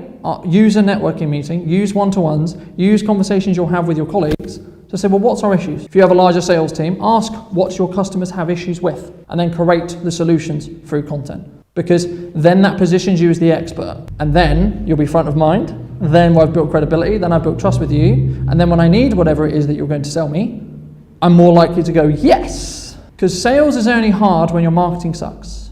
I'll be honest, it is. If your marketing is good, you don't really have to do much selling, because you've made all the promises, and then you followed through with the results. As in, they can physically see it. So the conversation is just, how do we do this for you, right? So short form kind of leans into the attention span of a human, right? Because it's short. But what do we think the attention span actually is, the average attention span, in seconds? What do we think? 4. Well, not quite 4. Okay. To give you some context, a goldfish is 9. So smarter or dumber? In 2000, it was 12 seconds. The US study found, where I got these figures from. I checked this morning, so I'm going to update the Q card. The Q card says 2015. It's the same at the moment, 8.2. So we're just stupider than a goldfish. Sorry guys, getting outpaced by a goldfish. So I'm going to leave you with something which comes from investing, but is actually really important when you do content, and it's the reason why I got the numbers and we got the numbers with the second business that we did. And that's why I'm saying if you're consistent, it will compound. The art of compounding works if you work for an entire calendar year, so a year from today, and you make 1% improvement a day, you'll be 37 times better than you were today next year. Thank you very much for listening. So, hey, have you thought about this? Hey, your business will go under if you don't do X, right? Hey, you could triple your revenue if you do Y. These are all pattern interrupts. They're going, you're just naturally scrolling and you're going, oh my God, I've got to stop and listen because either my business is going to go under or I really want, yes, of course I want to triple my revenue. I want to make lots of money. I'm going to listen, you've got my attention. It's about creating creative ideas. Now that might be really simply of the beginning of your video is like alludes to the rest of the video.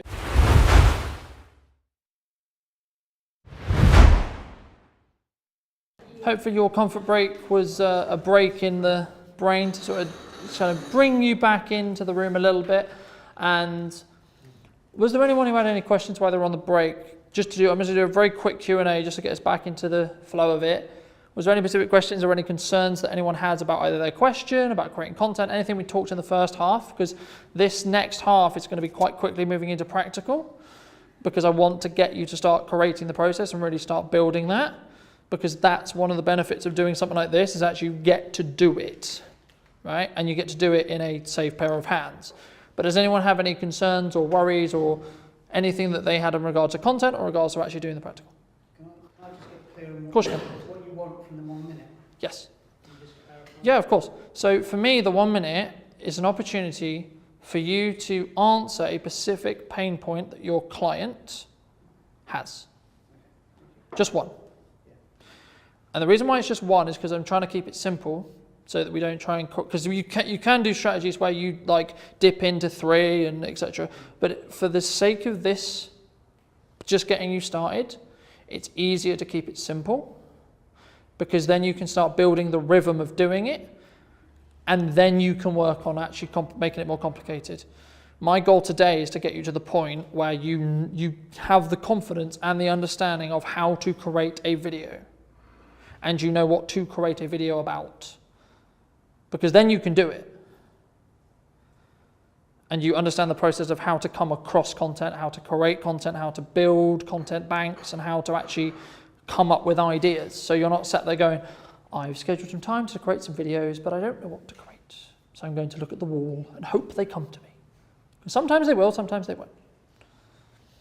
But hopefully that covers it. Any other questions? Yes? Mm-hmm. Mm-hmm. You're talking about, like, how do you, or are there specific things that you do that can be good hooks without them being obvious hooks? Because a lot of the classic ways of doing it seems so easy and obviously so like 100 million times, and they're just unimplemented, don't gel on your brand. Or, Yeah. So what we're talking about here is how do you hold attention of an audience for an extended period of time? Or how do you capture their attention? Okay, so the first question is, okay, I'll answer the first bit, how do you capture them? It's about asking a question or positioning yourself as something that's going to be a pattern interrupt. So, hey, have you thought about this? Hey, your business will go under if you don't do X, right? Hey, you could triple your revenue if you do Y. These are all pattern interrupts. They're going, you're just naturally scrolling and you're going, oh my God, I've got to stop and listen. Because either my business is going to go under or I really want, yes, of course I want to triple my revenue. I want to make lots of money. I'm going to listen, you've got my attention. It's about creating creative ideas. Now that might be really simply of the beginning of your video is like alludes to the rest of the video. So let's say, for example, you have a video that talks about 3 main areas of your business or 3 main tips. You could do each tip in a separate location. And at the beginning of the video, you could allude to the fact that there's going to be 3 separate locations. So you could go and have a really quick saying, so you could say the intro in each area. And this is where you get quite interesting in regards to editing. But then you could, what's known as cross-cutting, so taking me stood here, then me stood here, and then me stood here, right? In a very short period of time, I can show each one of those frames to allude to the fact there's going to be me moving around in the video. That's a way of grabbing attention. There's no simple answer to how do you grab a good hook. For every audience, it will be different. And that's why you have to create something, put it out there, see what happens. Create something, put it out there, see what happens. And so on. And rinse and repeat, and rinse and repeat, and rinse and repeat. Because the better you get at creating content, the better you will have, as I said earlier, the knock-on effect of you being more confident with what you're talking about, because you've talked about it more. But also, you'll learn what your audience likes. Because you'll look at the metrics and go, right, why did this video get 1,000 views, but this video only got 2? Of course you can, yeah. Mm-hmm. By far, way beyond anything else. Yep. Is there a way that I can, because what I'm concerned about is that that's just people watching you draw, it's not actually going to sell any white coat. Again, it's a visual thing, right? Like, we're visual creatures. That looks really pretty. Yeah. So is there a way that maybe is it like voiceovers of me talking about things that matter? So something which to be aware of is that 95% of people will listen to the video first muted, especially on places like LinkedIn. So you won't actually hear the audio at all. So the best hooks are visual ones, because no matter how I look at the video, if I'm seeing the video, I see the hook.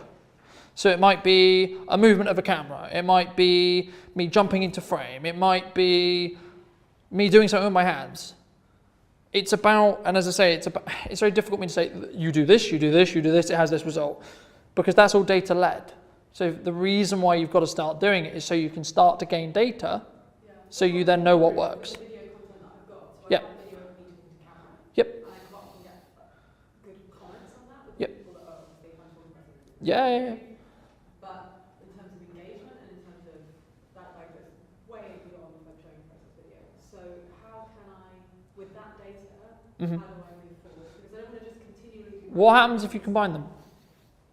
That's what I'm wondering. So what I would now do is say, okay, people really engage and comment on this, so they clearly like this, but they also really like that, as in they physically like this.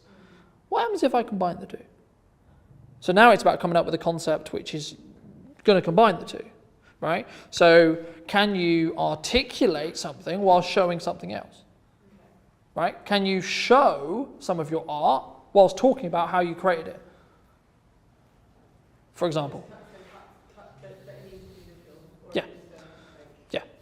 So the rule of thumb to follow really simply in video is how can you visually tell a story and auditory tell a story as well. Because what's going to happen is your audience is going to want, like, how do we hold attention? Things should be changing as quickly as they possibly can that doesn't distract from what you're trying to talk about. When we talk about that, it's about how are you changing the tone of your voice. Like if you've listened to in the first half, I was going up and down and up and down. What I'm trying to do is not make it monotone, because you're going to go to sleep if it's monotone. What I'm doing, and I'm trying to move around where relevant as well, I'm trying to change things that happen. So you reframe the attention again, right? And you're going, okay, cool, right? Because you're going to be more engaged in the conversation that I'm having with you to say, actually, you should be listening here. What about here? What about this? And the more visual cues I can give you, the better. Because then you're going to go, cool. And this is why it's about, but also that can go the other way sometimes, and this is why I alluded to with the PowerPoint.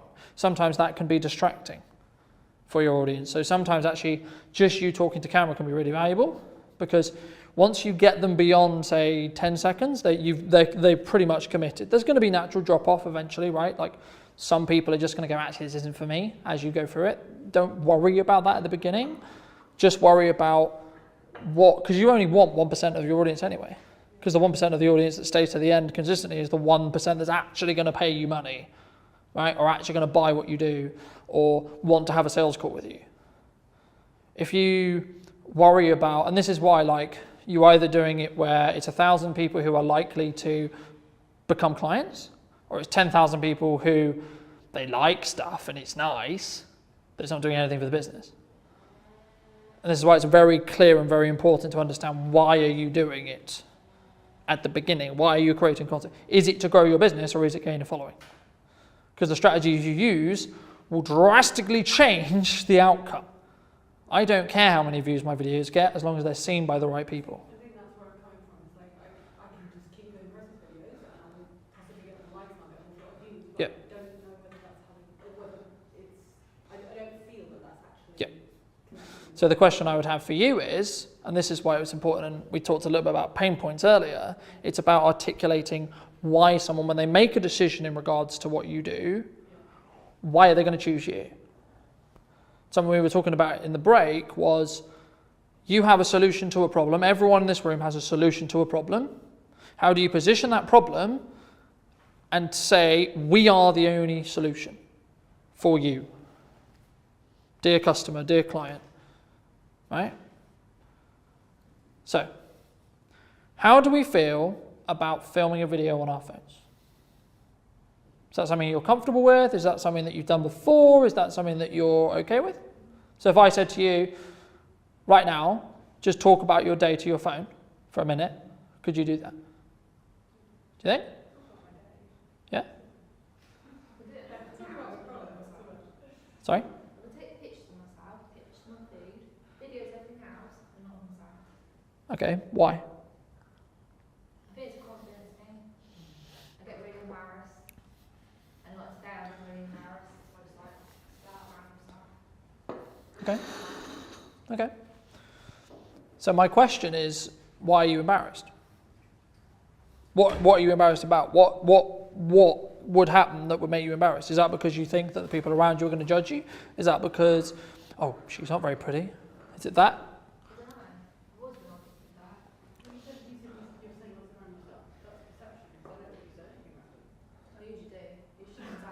Yeah, but it's a like.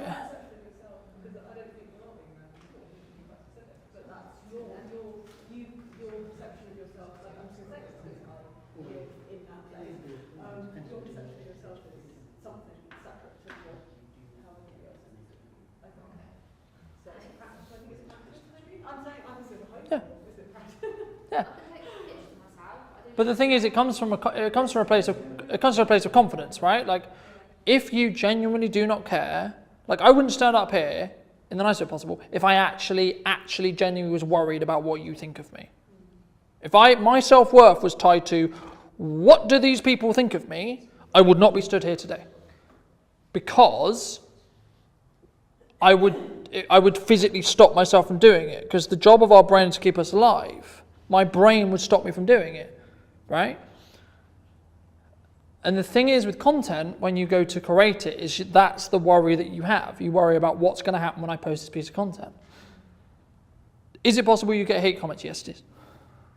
Why does that matter though? Right? The thing that I think is really important about today is about being in a position where you can create a piece of content in a safe environment where no one is going to go, ha ha, you look silly. Because everyone's potentially going to look silly. If you can create a piece of content here, then of course you can do it at home.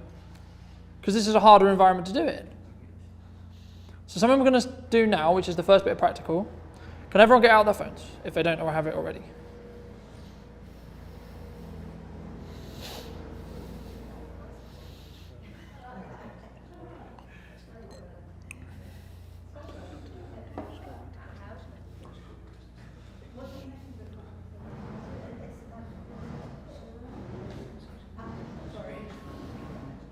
So the first thing that I want everyone to do is not think about it, just press record and talk to your phone for 1 minute. No, you can. You can only do it because you're worried and thinking about it. Okay? There's some psychology here, and it's very simple. If you get in the way of your brain kicking in saying, oh my God, I might die, oh my God, I'm worried, oh my God, what do people think of me? Within 5 seconds, you'll be fine. You have to do it within 5 seconds though. Because if you don't, then your brain will start kicking in going, I'm really worried, I'm really concerned, etc. Right? And then it will stop you. It will physically stop you from doing it. Because it's going to go, what if I die? Right? So, talk to your phone. Press record, talk to your phone. Talk to your phone. Talk to your phone.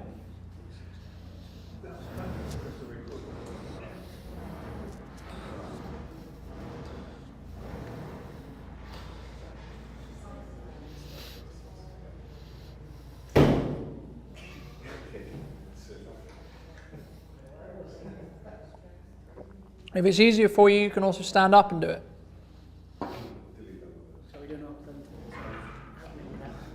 It's all right, don't worry. We're just getting into the habit of starting to create some content. So we're not actually creating the actual content now about what we're going to source you in regards to your problems.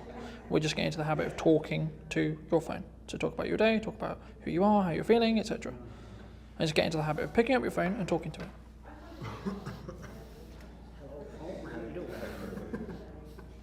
And just get into the habit of literally opening your camera app, facing it towards yourself, pressing record, and starting to talk.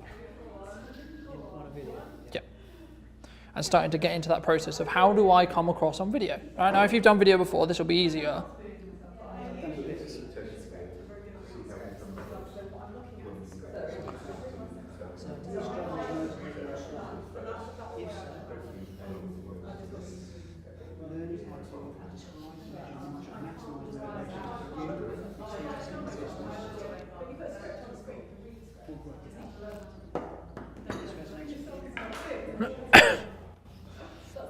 So the thing is about script writing is if you have it here on your phone screen, when I look at the video, I will know you're not looking at the camera. Because I will... Yeah, no, you're right, because it's a degree thing, right? And it will help, it will. But if you truly want to make a connection, you actually want to be able to do videos quickly and actually have a large amount of emotion. You can the tip I always say to people is stick a post-it note over the screen. So you've got the notes there, and you can't see yourself, because the reason why we look at our phones is because we see ourselves, right? And we're going into that judgment area of going, how do I look? Why am I like this? What is my hair doing? The reason why we put a post-it note over the screen is you can't see yourself. But it also forces you to look up, right? So if you put it under, so the selfie camera's here. If you put it just underneath, you can completely read your notes. Glance down, glance up, glance down, glance up. But also you can make eye contact with the lens, which is going to make a difference for an emotional connection with your audience. Right? No, so you put a post-it note on the screen. So you put it here so you can't see yourself. Because even subconsciously you're going to go, why am I saying that? Why am I looking over here? What am I doing? What am I concerned about, right? When you create a piece of content, instead of focusing on the piece of content.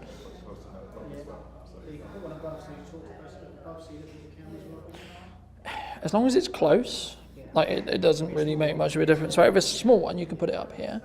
But the reason why the reason why you look at the camera is because you'll make eye contact with the person watching the video. The reason why I always suggest putting it over the screen is because it will do two things. It will give you the notes in a place where you can read it, and also it will block the vision of what you're recording. Yeah. And you'll be close enough, if you're recording it this way, so it's facing this way, you'll be recording it close enough to the camera where you won't necessarily, like ideally you should be looking directly into the camera, right? But especially at the beginning when you're trying to do something detailed, you need reference notes. Even I need reference notes when I do something like that. So what I do is I write the reference notes, I put them nearby the camera lens, I will glance to the camera, like the line that I'm going to read, or what I'm going to talk about, look back, deliver, rinse and repeat. But especially when you're starting out, it's about not worrying about doing it perfectly, it's about doing it. Yeah, you can do you can do them, but they require more training to get so you're comfortable and they feel good, and it's all about emotional connection with your audience. When you're reading a script, it can be very quickly because you're reading from a script and it's very boring and it's very because the natural rhythm that we would have when we were talking gets removed because we're focused on what's the next word, right? So the reason why doing this exercise a couple of times is really important is, as I say, is you're going to get very, like the first time it's like, oh, I don't like this. That's uncomfortable, right? But the more you do it, the more comfortable you're going to get with it, because it's not new anymore. I don't actually, annoyingly, right? But another way to do it is literally, if you had your notes here, so you had your notes here, put your phone here, and then I don't think this glass is heavy enough. Put some in the glass. Come on, you can do it. Yeah. Just read. And then but in this case you would have to glance down and then look up. Yeah, I pretty much know the script. So I'm pretty good. But again, if it's something that you're used to talking about, you'll know it. Yeah, it is, yeah. Which is why most people won't need a script. Yeah. That's why I don't need to sit here and go, I am reading from a script, because I know. The bullet points of Yeah. where I'm going next. And you tend to find a phone a more effective medium than, say, recording yourself on Zoom on a desktop or a video on a It's completely up to you. It's whatever you feel more comfortable with. The benefits potentially of doing it through Zoom is, again, it's about camera quality. The reason why I always mention phones is because phones are becoming really, really good. Webcams sometimes hit or miss in regards to camera quality. If you're just trying to like do it quickly and you happen to be in a Zoom room, then do it that way. Of course you can do it that way. Is the quality of Vimeo better than Zoom? They're about very similar, to be honest, after you've compressed them. Like, because we're talking about, at that point, we're talking about compression. They've become very similar quite quickly.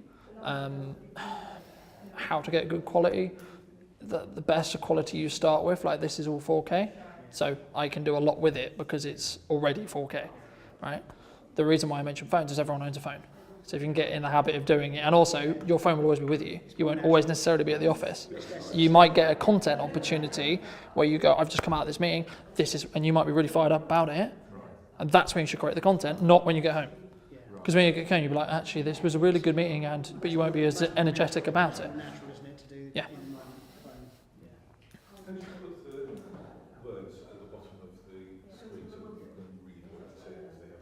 In the video afterwards? Yeah, so subtitles on the video afterwards, yeah? So subtitles on the video afterwards, you would post-edit in. So there's apps you can do it in most editors, but in most cases you're manually writing what you're saying and adding it, which is time consuming. It's great for intention because people, as I say, people are going to listen to it muted, which means they can actually watch the whole video and just read it.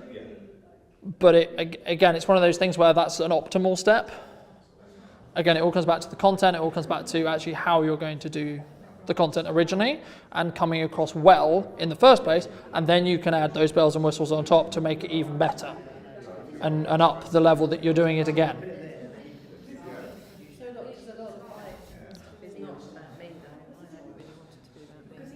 But again, you're the catalyst to that information. Like, again, it's not about me, it's about video. But I'm the catalyst to help you understand how to use video. So how did we find that first exercise? I think it's very much what you're saying, that looking at yourself is the hardest thing, which is why I've realised that one of the reasons I'm in script is so that I don't have to look at myself. Yep. Another way is just use the back camera on your phone. Put your phone around. But then you can't see yourself. Exactly. It's also, you will get better quality from the back camera than you will from the selfie camera. Because it's a better camera, full stop. It's just better. But you wouldn't know how it's sitting. Yeah, which is a framing thing, and this is why it's harder to do it that way, because you've got to what we would call pre-frame, where I'm sat down, I record a video, and I know roughly, as long as I sit back down in this same place, it's going to look the same. The reason why we always start with a selfie version is because we can kind of work out, okay, am I even in shot? Okay, is my head in the shot? Etc. We can make those choices. There is rules to follow, right? Again, at the beginning, you shouldn't worry about those rules. The simple rules to follow are, where are you sat? What's distracting in the frame? So what else is in that frame, right? So what's going to distract the audience from looking at you? Again, is a PowerPoint in a presentation going to be distracting or adding, right? In some cases, it'll be adding. In some cases, it'll be distracting. The thing that most people struggle with is actually getting to the habit of trying to look into the camera and be comfortable with that. The way you need to think about it is it's a gateway for you to talk to your audience. right? You need to think about it as you are trying to make eye contact. Like when you were talking to someone in a meeting or in this conversation, you can notice my eyes are trying to dot around the room because I'm trying to make as much eye contact as possible with everyone, right? Because you're going to make more meaningful connection with me if I've made eye contact with you, because you know I'm trying to cater this content to what you need to hear or want to hear. The reason why connecting with, like, you can do it the further you move the phone away, and if you're slightly off and you're looking slightly down, it's hard, it's easier to not see it. But the habit to build is actually try to get comfortable with looking into the lens, because that will make a massive difference when it comes to distributing the content, because people will see that you're making eye contact, what will feel like with them, but what actually you're doing is making contact with the lens. Because you need to remember that the lens is the thing capturing you, right? Not the phone screen. The phone screen is just a redistributed sight of what that lens sees, right? So if you point it at something, it will just show you what you point it at. The next step is now the bit where we're going to start introducing the actual content element that we worked off in the first half, which is, what's the question? What's the concern? What's the thing you're going to educate your client on, right? This is what we talked about earlier, which is the hook. A way to structure a video goes as following: a hook, the body of the content or the value, and then a call to action or a C2A, right? So what do you want me to do at the end? Is it book a call with me, right? If it's a sales piece of content and you're trying to sell something, which you should do less of, but there is times where it's relevant, you should go, hey, if this is interesting to you, let's book a call. Find the link below to book a call, right? This is especially relevant for you, I think. But that shouldn't be in every piece of content. Because the problem that can come with every piece of content is then you're perceived as just a sales machine. And that's not what marketing's there for. It might be, hey, was this content valuable for you? There's more on my profile. Hey, was this valuable for you? Why not follow so you don't miss the next time we create a piece of content? Hey, was this valuable for you? Why don't you go in the comments and let me know what you think? Hey, what's your biggest challenge right now? Tell me in the comments. And what you're doing there is you're finding out directly from your audience who've just watched a video what their challenges are. Because then you go, okay, we'll make another video. And you can keep that process going. For the sake of today, everyone has a single question. And for your sake, I know you chose a couple of products, choose one. Pick one and try, whether you write this down first or you get it right in your head, it's completely up to everyone in how they want to do it. Think, how can I articulate what the outcome of the video is going to be? So what I'm going to discuss, what the information I'm going to articulate is in 3 seconds. So it could be something simple like just saying the question. Do you struggle with X? Do you understand why bleach is important? Do you understand why a business coach is important? Do you want to move products from here to here in a very short window? And then go into the value bit, the bit where you're actually going to educate your client, right? And then ask, what do you want them to do afterwards? So before you're going to create the piece of content in a minute, but just take a couple of minutes to think about those sections. So what's your hook? What's the thing you're going to say at the beginning in the first couple of seconds that's going to allow me to stop on TikTok or stop on Instagram or stop on LinkedIn and get me to actually look at the piece of content and consume the piece of content? Then what is the value that you're going to add or the thing you're going to articulate, so the piece of education you want to provide? And then what do you want them to do at the end? Is it follow you? Is it write a comment? Is it book a call with you? Is it go to the website? Just take a couple of minutes to think about each of those areas.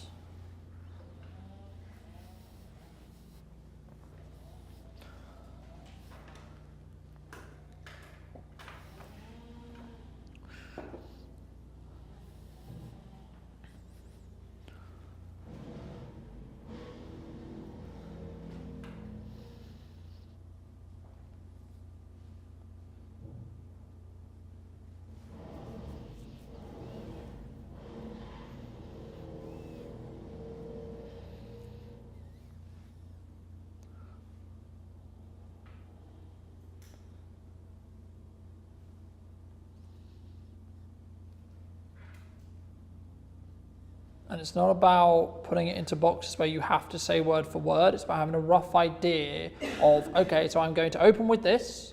I'm going to then move into this. I'm then going to ask them to do this. Because if you put it into too much of a box, you're in the position where you've got to then read it, which will remove the things I mentioned earlier, which is about emotion and connection and being able to actually articulate specifically what you're doing.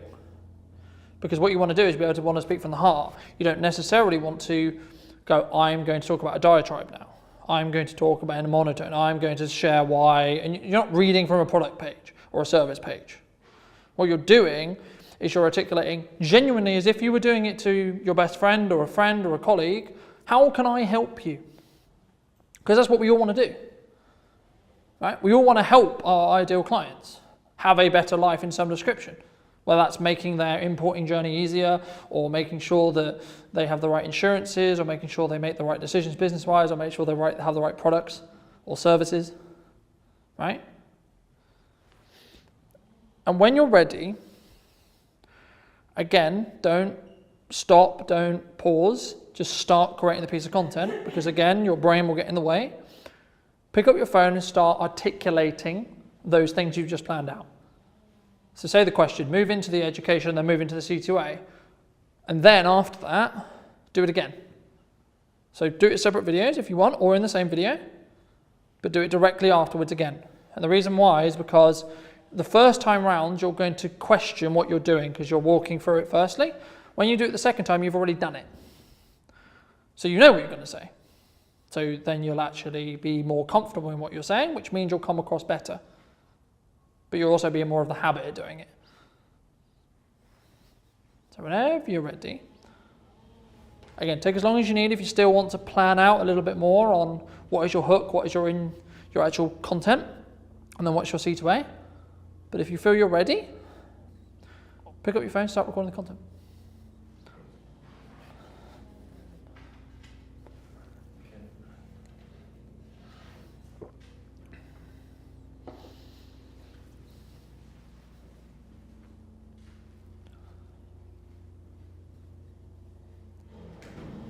Okay, let's explore which product is it?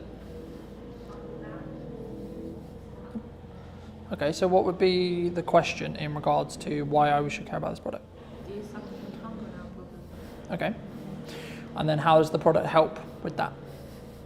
So the opening hook is, do you suffer with X? Right? So then what happens if I use the product?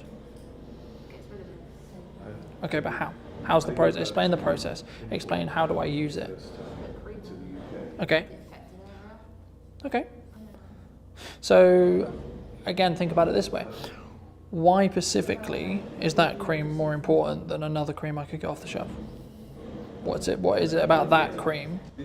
Is it because of what's in it? Is it because of how it's made? Is it because of the research that's gone into actually helping deal with this specific issue? Okay. So the call to action for us would be... and then, hey, if this is interesting for you, or this is something that you would find valuable, you can find the product on Amazon, you can find the product on a website, you can find the product XYZ.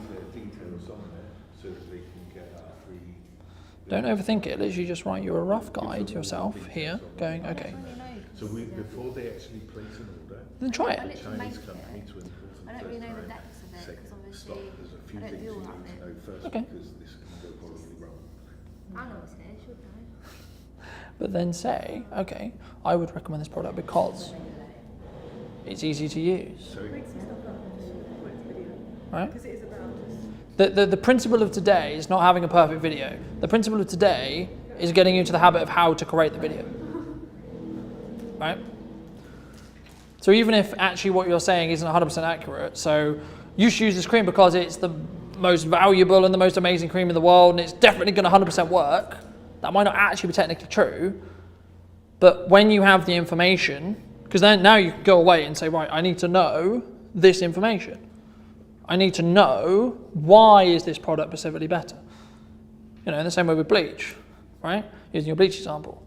Why is your bleach better than a bog standard bleach? Bleach is bleach, right? You tell me. If it's not, tell me why it's not. and if actually how you use the bleach is actually important, why? Because surely me just putting bleach on stuff is going to make stuff clean, no? Because as someone who isn't a professional cleaner, that's what I would assume. Bleach is bleach. Does the job it says on the tin. But as an industry expert, you're going, no, actually, if you do it this way, actually, if you do it. But it's up to you to educate the client. So that's what we need to do.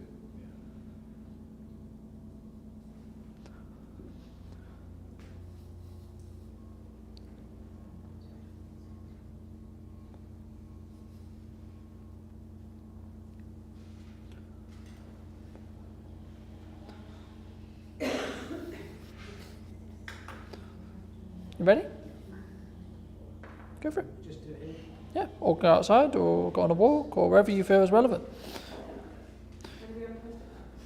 If you feel if it's going to be easier for you, stand up and then press record.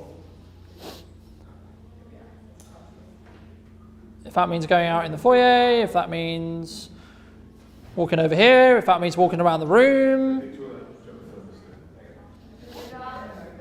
Sorry? Yeah.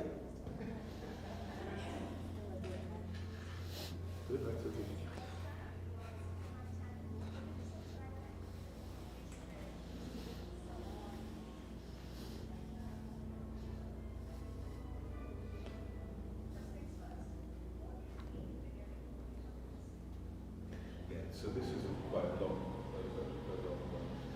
Then she's given away all the information we did. So what you're doing is great, but don't let it get in the way of actually doing it. Yeah. Research, yes. Look at what's out there, yes. Understand whatever's out there, 'cause that's important. If you're going to put stuff in the market, you need to know what's there. But also, remember, you guys are unique. You guys are going to do it your way, no matter what else is in the market. You're going to say it your way, you're going to have your own customer service, you're going to have your own process, you're going to have your own vision, you're going to have your own journey. So it's about actually just getting it done, so then you can actually analyse your own work as well. Yeah. Right? We're just having a little bit of not problem, but like which is the what's it called, the opening line, because Chris said would like to No, know but I more put about- like call to action. Are you about to start importing stock?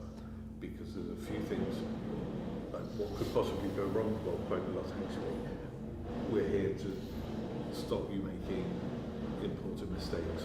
Before you start importing, or expensive. don't wait until your cargo gets here. So you're running into the classic issue, which is you overthink about the content itself. Yeah. The reality of the fact is content shelf life is a lot lower than we think it's going to be. The best thing to do is come up with 5 that you really like. Stop, you need to do X. Hey, have you thought about doing X? Actually, by the way, if you're trying to do this might be a good idea. And then create all of them. See which ones you personally like. Yeah. And then put them out in the market and see what happens.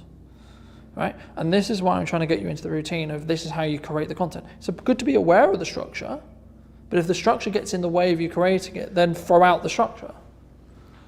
So you're giving a little, you're just giving me a little insight into your world. So, hey, did you know that if you don't do this right, the outcome could be X? If this is interesting to you and you need to find out more information, go to Y. Because what we want people to do is to go to the website, fill out a form with their... So that's the sales part of what you want to happen. The sale, yeah. The only way you get there is you sprinkle that in with everything else that you're doing, which is the educational side, which is the dominant side, which is creating awareness around what you do. As I'm saying, some pieces of content will be sales, which is, hey, you have this thing, come here, do this, right? Cool, fantastic. The other side of it is, actually, here's one thing you're not aware of, right? And this is why I said to you about breaking up that system. If you were going to create some videos around the actual whole process, actually take each part of the process, break it into 10 chunks, and then do one video per chunk. Yeah.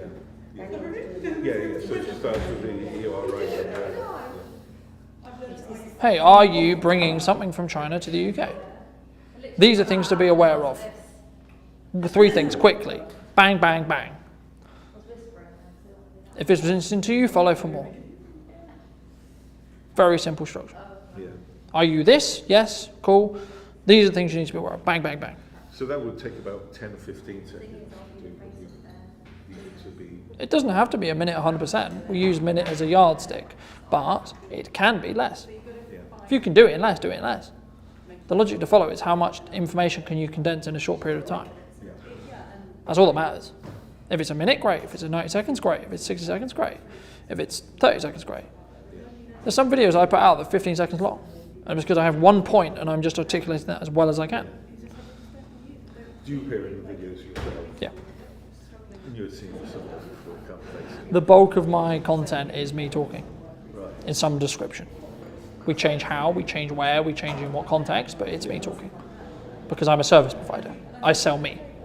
I sell what I do for clients. I tell the transformation that I give clients in the same way you do. You sell a transformation. You sell a hand-holding process through bringing something from China, from India, from so on, into the UK. In a very complicated custom system. But you make it easy. So it's how can you articulate that to people who don't know you? And how can you get them to actually have the attention? What we've found, what I actually know, is that with most freight forwarding companies out there, the type of customer that we're going after, they don't want. And the reason why they don't want to deal with those people is because they don't know what they're doing. And they have to explain everything. The likelihood of something going wrong, the wrong paperwork, the wrong... Yeah, but what you want is someone just to go, I don't particularly care what needs to happen, I need you to do that. But I want to communicate to them that when they choose a freight forwarding company, it's not just a case of picking up, doing a search for it. You need to know which freight forwarding companies are going to want to work with you and which ones don't want your business because... Then educate that, then educate on that. Right? So just for today's session, pick one of those and create a piece of content about it.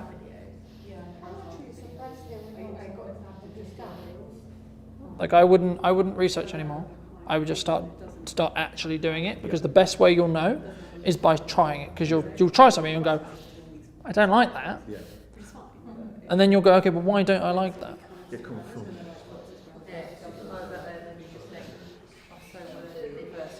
You see what I mean? But if you didn't do if you didn't do it first, you wouldn't go, why am I saying it that way? I can condense this. Like it can be a sentence, not a paragraph. Or you just, like you're saying, you just learn to focus on one thing. Because if you don't know, it's going to take you 4.5 minutes to say, okay, well maybe I can't do this in 1 minute video. Actually, maybe I need to do it in 4 videos. So then it gives you a series. But until you try, you don't know. Like I didn't know the runtime when I first did this. I was like, right, let's go through it. Let's find out. That's part of the fun. It becomes fun. It becomes fun. How did you guys find it? Well, I was whispering for a start, but yeah, I just find it really difficult to get I think it's a trust thing. Like But is that because you don't trust in the fact that you're going to say the right words? Yeah. And you're going to come across how you want? I'm just going to, that I'm not going to come, because I suppose the background in science, it's all about being very concise and very specific. And Yeah, but that comes with being not concise. That comes from writing a massive article and then condensing it down. Yeah, but so me talking to the camera is just a lot of waffling and like saying the same thing 3 times. Yeah. So like take 2 minutes. So there's 2 or 3 ways to do that. Number 1 is you just film a lot and then you cut it down afterwards if you want to edit it, or you just do it many, many times and you self-edit. Yeah. So you go, why did I say that? Why am I going on that sentence? Why? Brain is just like, why not just write a script and read it because it's quicker. Is it though? For me, it is. Okay. I'm really good at writing, so I can. Okay, then write it, but don't write it as a script. Write it as these are the points I want to make and this is how I'm going to articulate them. I need to learn to. I'm not very. Yeah. Don't write it as if you're talking it. Write it as if you're writing, because that might be really valuable for the copy, because then you've got the copy already written. Yeah. Right? Yeah. So just say, I want to write this point, and I want to cover these things. I want to write these things. Da, da, da, da. Okay. Everyone has a different process. Yeah. It's about understanding the caveats around each process. So if you're going to write a full-blown script, what is the hurdle that you're now going to have to overcome because you've got a script? You know what you're going to write and you know what you're going to talk about. Great, cool. But now how do you make it feel genuine? Now how do you make it feel and have more connection? Okay, that's the hurdle. It's about creating a starting point and creating a system which allows you to start.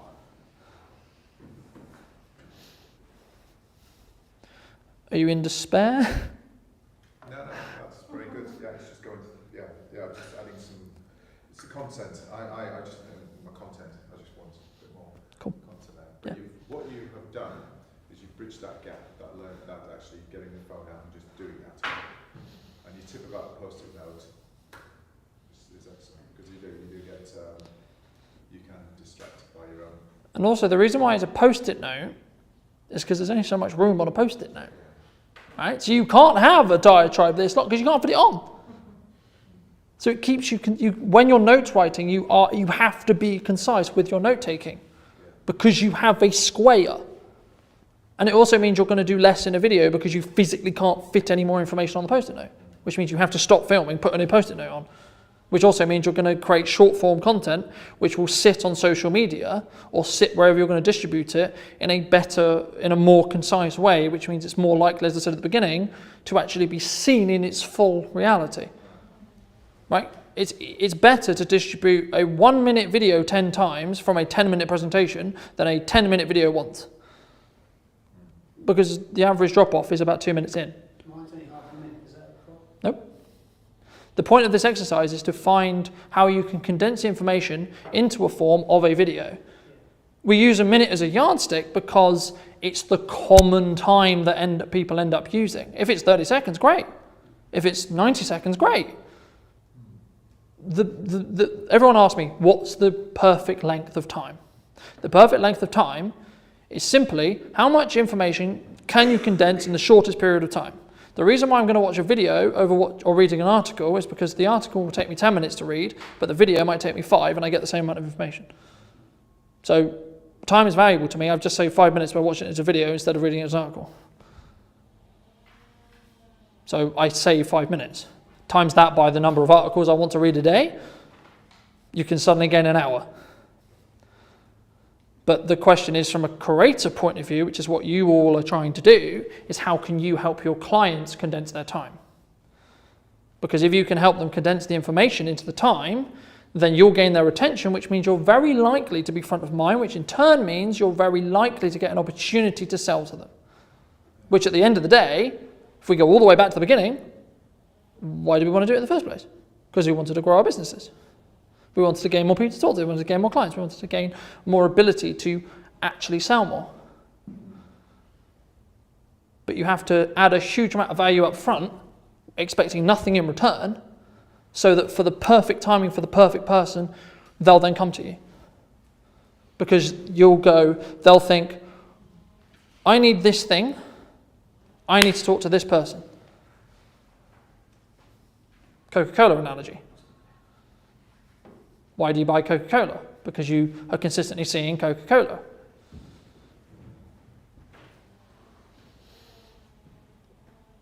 How did you guys find it? Yeah, it's like with sales, isn't it? Like it's being in the right place at the right time, just when that person needs to do it. So remember, like loads of, in the days working as a sales rep in freight forwarding, you would visit like 20, 30 customers and get one. But usually that one wasn't, it was coincidental that you happened to be in their office on the day when they would... You happen to sell the right product at the right price at the right time. We need another freight forwarding company. Yeah. What we're doing is rubbish, and you were the last person who came into their office, and that's where you get it. But there's loads of... Yeah. But what we're doing with marketing is we're expanding that concept outwards so you can have that same touch point with people times 6 at the same time, or times 10 at the same time, because it's going online and they're going to see me in content, right? So because of the amount of content I have online, I'm connecting with new clients. I'm probably connecting with 50 or so new clients right now whilst talking to you. Because recorded me is talking to them, not me personally right now. But this is why creating content, and once you have an archive and a set of content online, it sits online forever.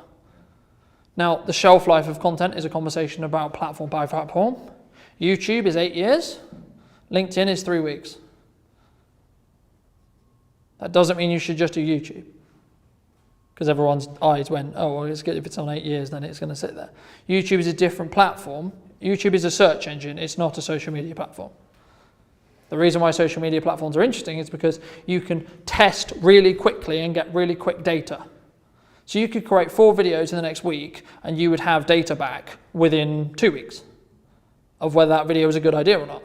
On YouTube, you're going to have to wait 4 years to really understand if it was a good video or not. You'll know kind of roughly when whether it takes off or not.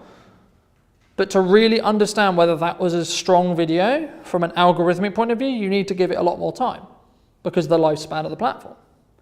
And also, YouTube itself wants longer form stuff. It doesn't, unless you're talking TikTok short, like TikTok element of shorts, which is a separate conversation entirely. But in most cases, we're always trying to condense time. Even if it's a 10-minute video, the reason why people watch a 10-minute video is because they're condensing 35 to 40 minutes worth of information into those 10 minutes. Because in most cases, we can articulate like this faster than we could write it, or faster than someone could read it, right? That's not saying you shouldn't still write it, because there's SEO reasons you should write it. People will potentially consume it better if they read it, right? It's about mixing up how you're doing your content. So you're not just one-dimensional. So you're not just doing blog writing. Traditionally, that's what most companies will do for marketing. Right, we're doing marketing, we're going to do SEO, and we're going to have blog writing.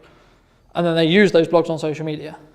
So they attach pictures of products, or they have images of themselves, for example, and then they have those blog posts or those articles of them communicating their value.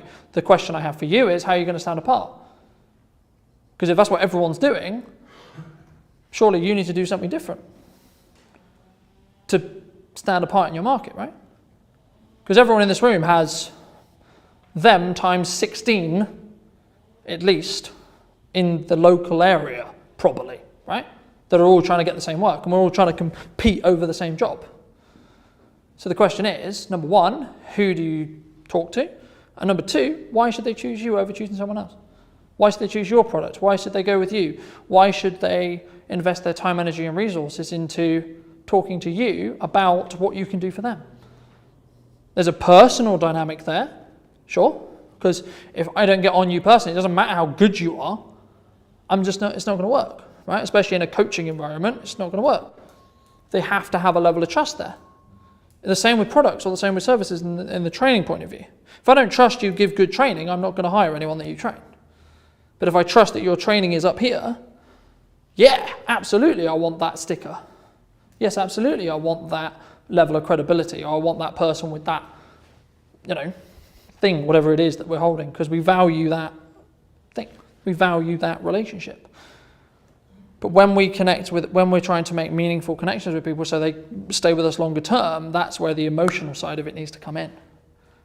Because we'll make emotional connections. Yes, I trust this person. Yes, I trust what they're going to do. I can see the transformation. I can see where the person was when they were trying to do it on their own, or they were trying to build a business on their own. And I'm seeing, and also it's results. Sometimes it's just results led, right? I had this problem. I don't have this problem. I had this turnover, I now have this turnover. These are things you should be thinking about when you articulate your marketing. Video is an element of your marketing strategy. But you can take all of the content principles I've taught you today, and it can be in podcasting, it can be in blog writing, it can be in videos. It should actually be in all of them. Because you're going to change how people can, in the same way, when we talked about which platforms to post on at the beginning, you're going to get people in a different mindset. You're going to get people in a different point of view. Like if it's on LinkedIn, they're going to be in a work mode when they consume it. But if they see a similar video or the same video on Facebook, they necessarily won't be. Right? Which means you're going to connect with them in a different way. And it's all about building trust, because we don't just want to work transactionally with people, especially now. We want to actually fully trust you. Right? 85% of the people we work with, the only reason why we actually work with them is because they trust my opinion on the way forward. And the reason why they're coming to me is they want to know how best to do it. Right? So if I say, actually doing a promotional video maybe isn't a good idea, they'll trust the fact that that's why I'm saying it, and I'll explain a better way. Any questions, hurdles, concerns?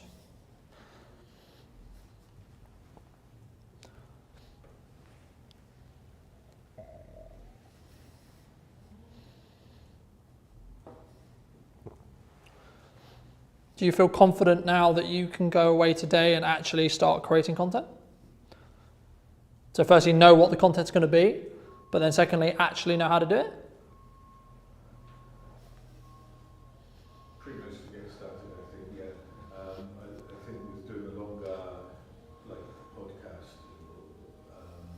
Mhm. a longer piece, it's going to be a bit of a challenge. But I think we know where to start. I mean, the way to think about that is it's a long form conversation that happens to be recorded. Yeah. So it's a conversation like we're having now, but it just so happens to be recorded. Because that's all a podcast is. It's a conversation. It's a recorded conversation. For how long? It's up to you. Podcasts can be anywhere from 20 minutes to 3 hours. I watched one the other day that was 3.5 hours long. I watched it in 2 sittings, but it was 3.5 hours long. I've also watched podcasts that were 20 minutes long. Again, it comes back to how engaging and how interested am I in the content.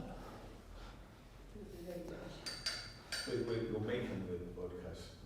What determines Well, I would start by, say, start at the bottom. So say, I'm going to do a 20-minute one, and then build it up. Right? Because the ones that are 3 hours long are, we're going to talk about this topic, this topic, this topic, this topic, and this topic really in depth. Right? But you don't have to start there. And this is what I said to you. A lot of creating content is just about getting started, because it will build your ideas of, hey, we could do this, hey, we could do this, hey, we could create content about this, hey, we could do this.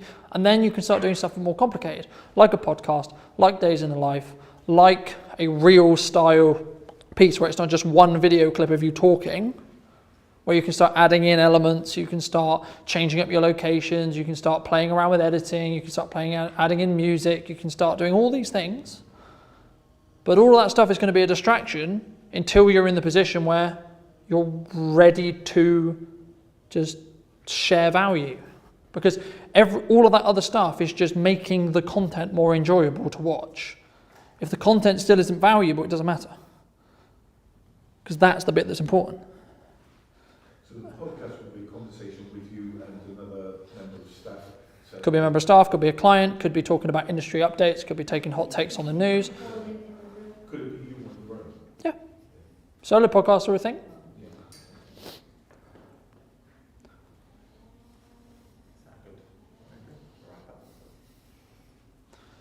Sorry, it's very conscious of time and happy for you. We're not being kicked out of this room or anything like that. Happy Carlton's happy to sort of Yeah, absolutely. questions and things like that. But obviously, some of you do need to get away, and it is 1 o'clock sort of thing. So first of all, thanks very much, Carlton, for. You're very welcome. I will share your details, or I've actually got your business card as well. Well, there's some just here on the table if anyone wants to grab any. So feel free to grab those. Keep an eye on your emails from a Get Set So perspective. There's obviously lots of workshops coming up. There's also a new grant coming up that I think you probably would have been told about by now, which is a grant of up to £4,000. 80% contribution from us as Get Set So, and 20% from you guys as the businesses. I'm not going to go into the details of it because it changes every time I hear it at the moment, but the marketing is going to be coming out shortly in the next few days, so keep an eye on your emails and the clear things will be there. But the 4K, the 80% part, those bits are right, whether it's for new businesses, old businesses, or something in between, I don't know at this time. But have a look on your emails and that's fun. But thanks very much for everyone's turning up today and engagement in the workshop. Haven't been able to sort of be listening in and out behind the door there, so it sounds like it's been fantastic. And I look forward to seeing you all again on a screen or in person at an event. Thanks very much. And thanks again, Carlton. You're welcome.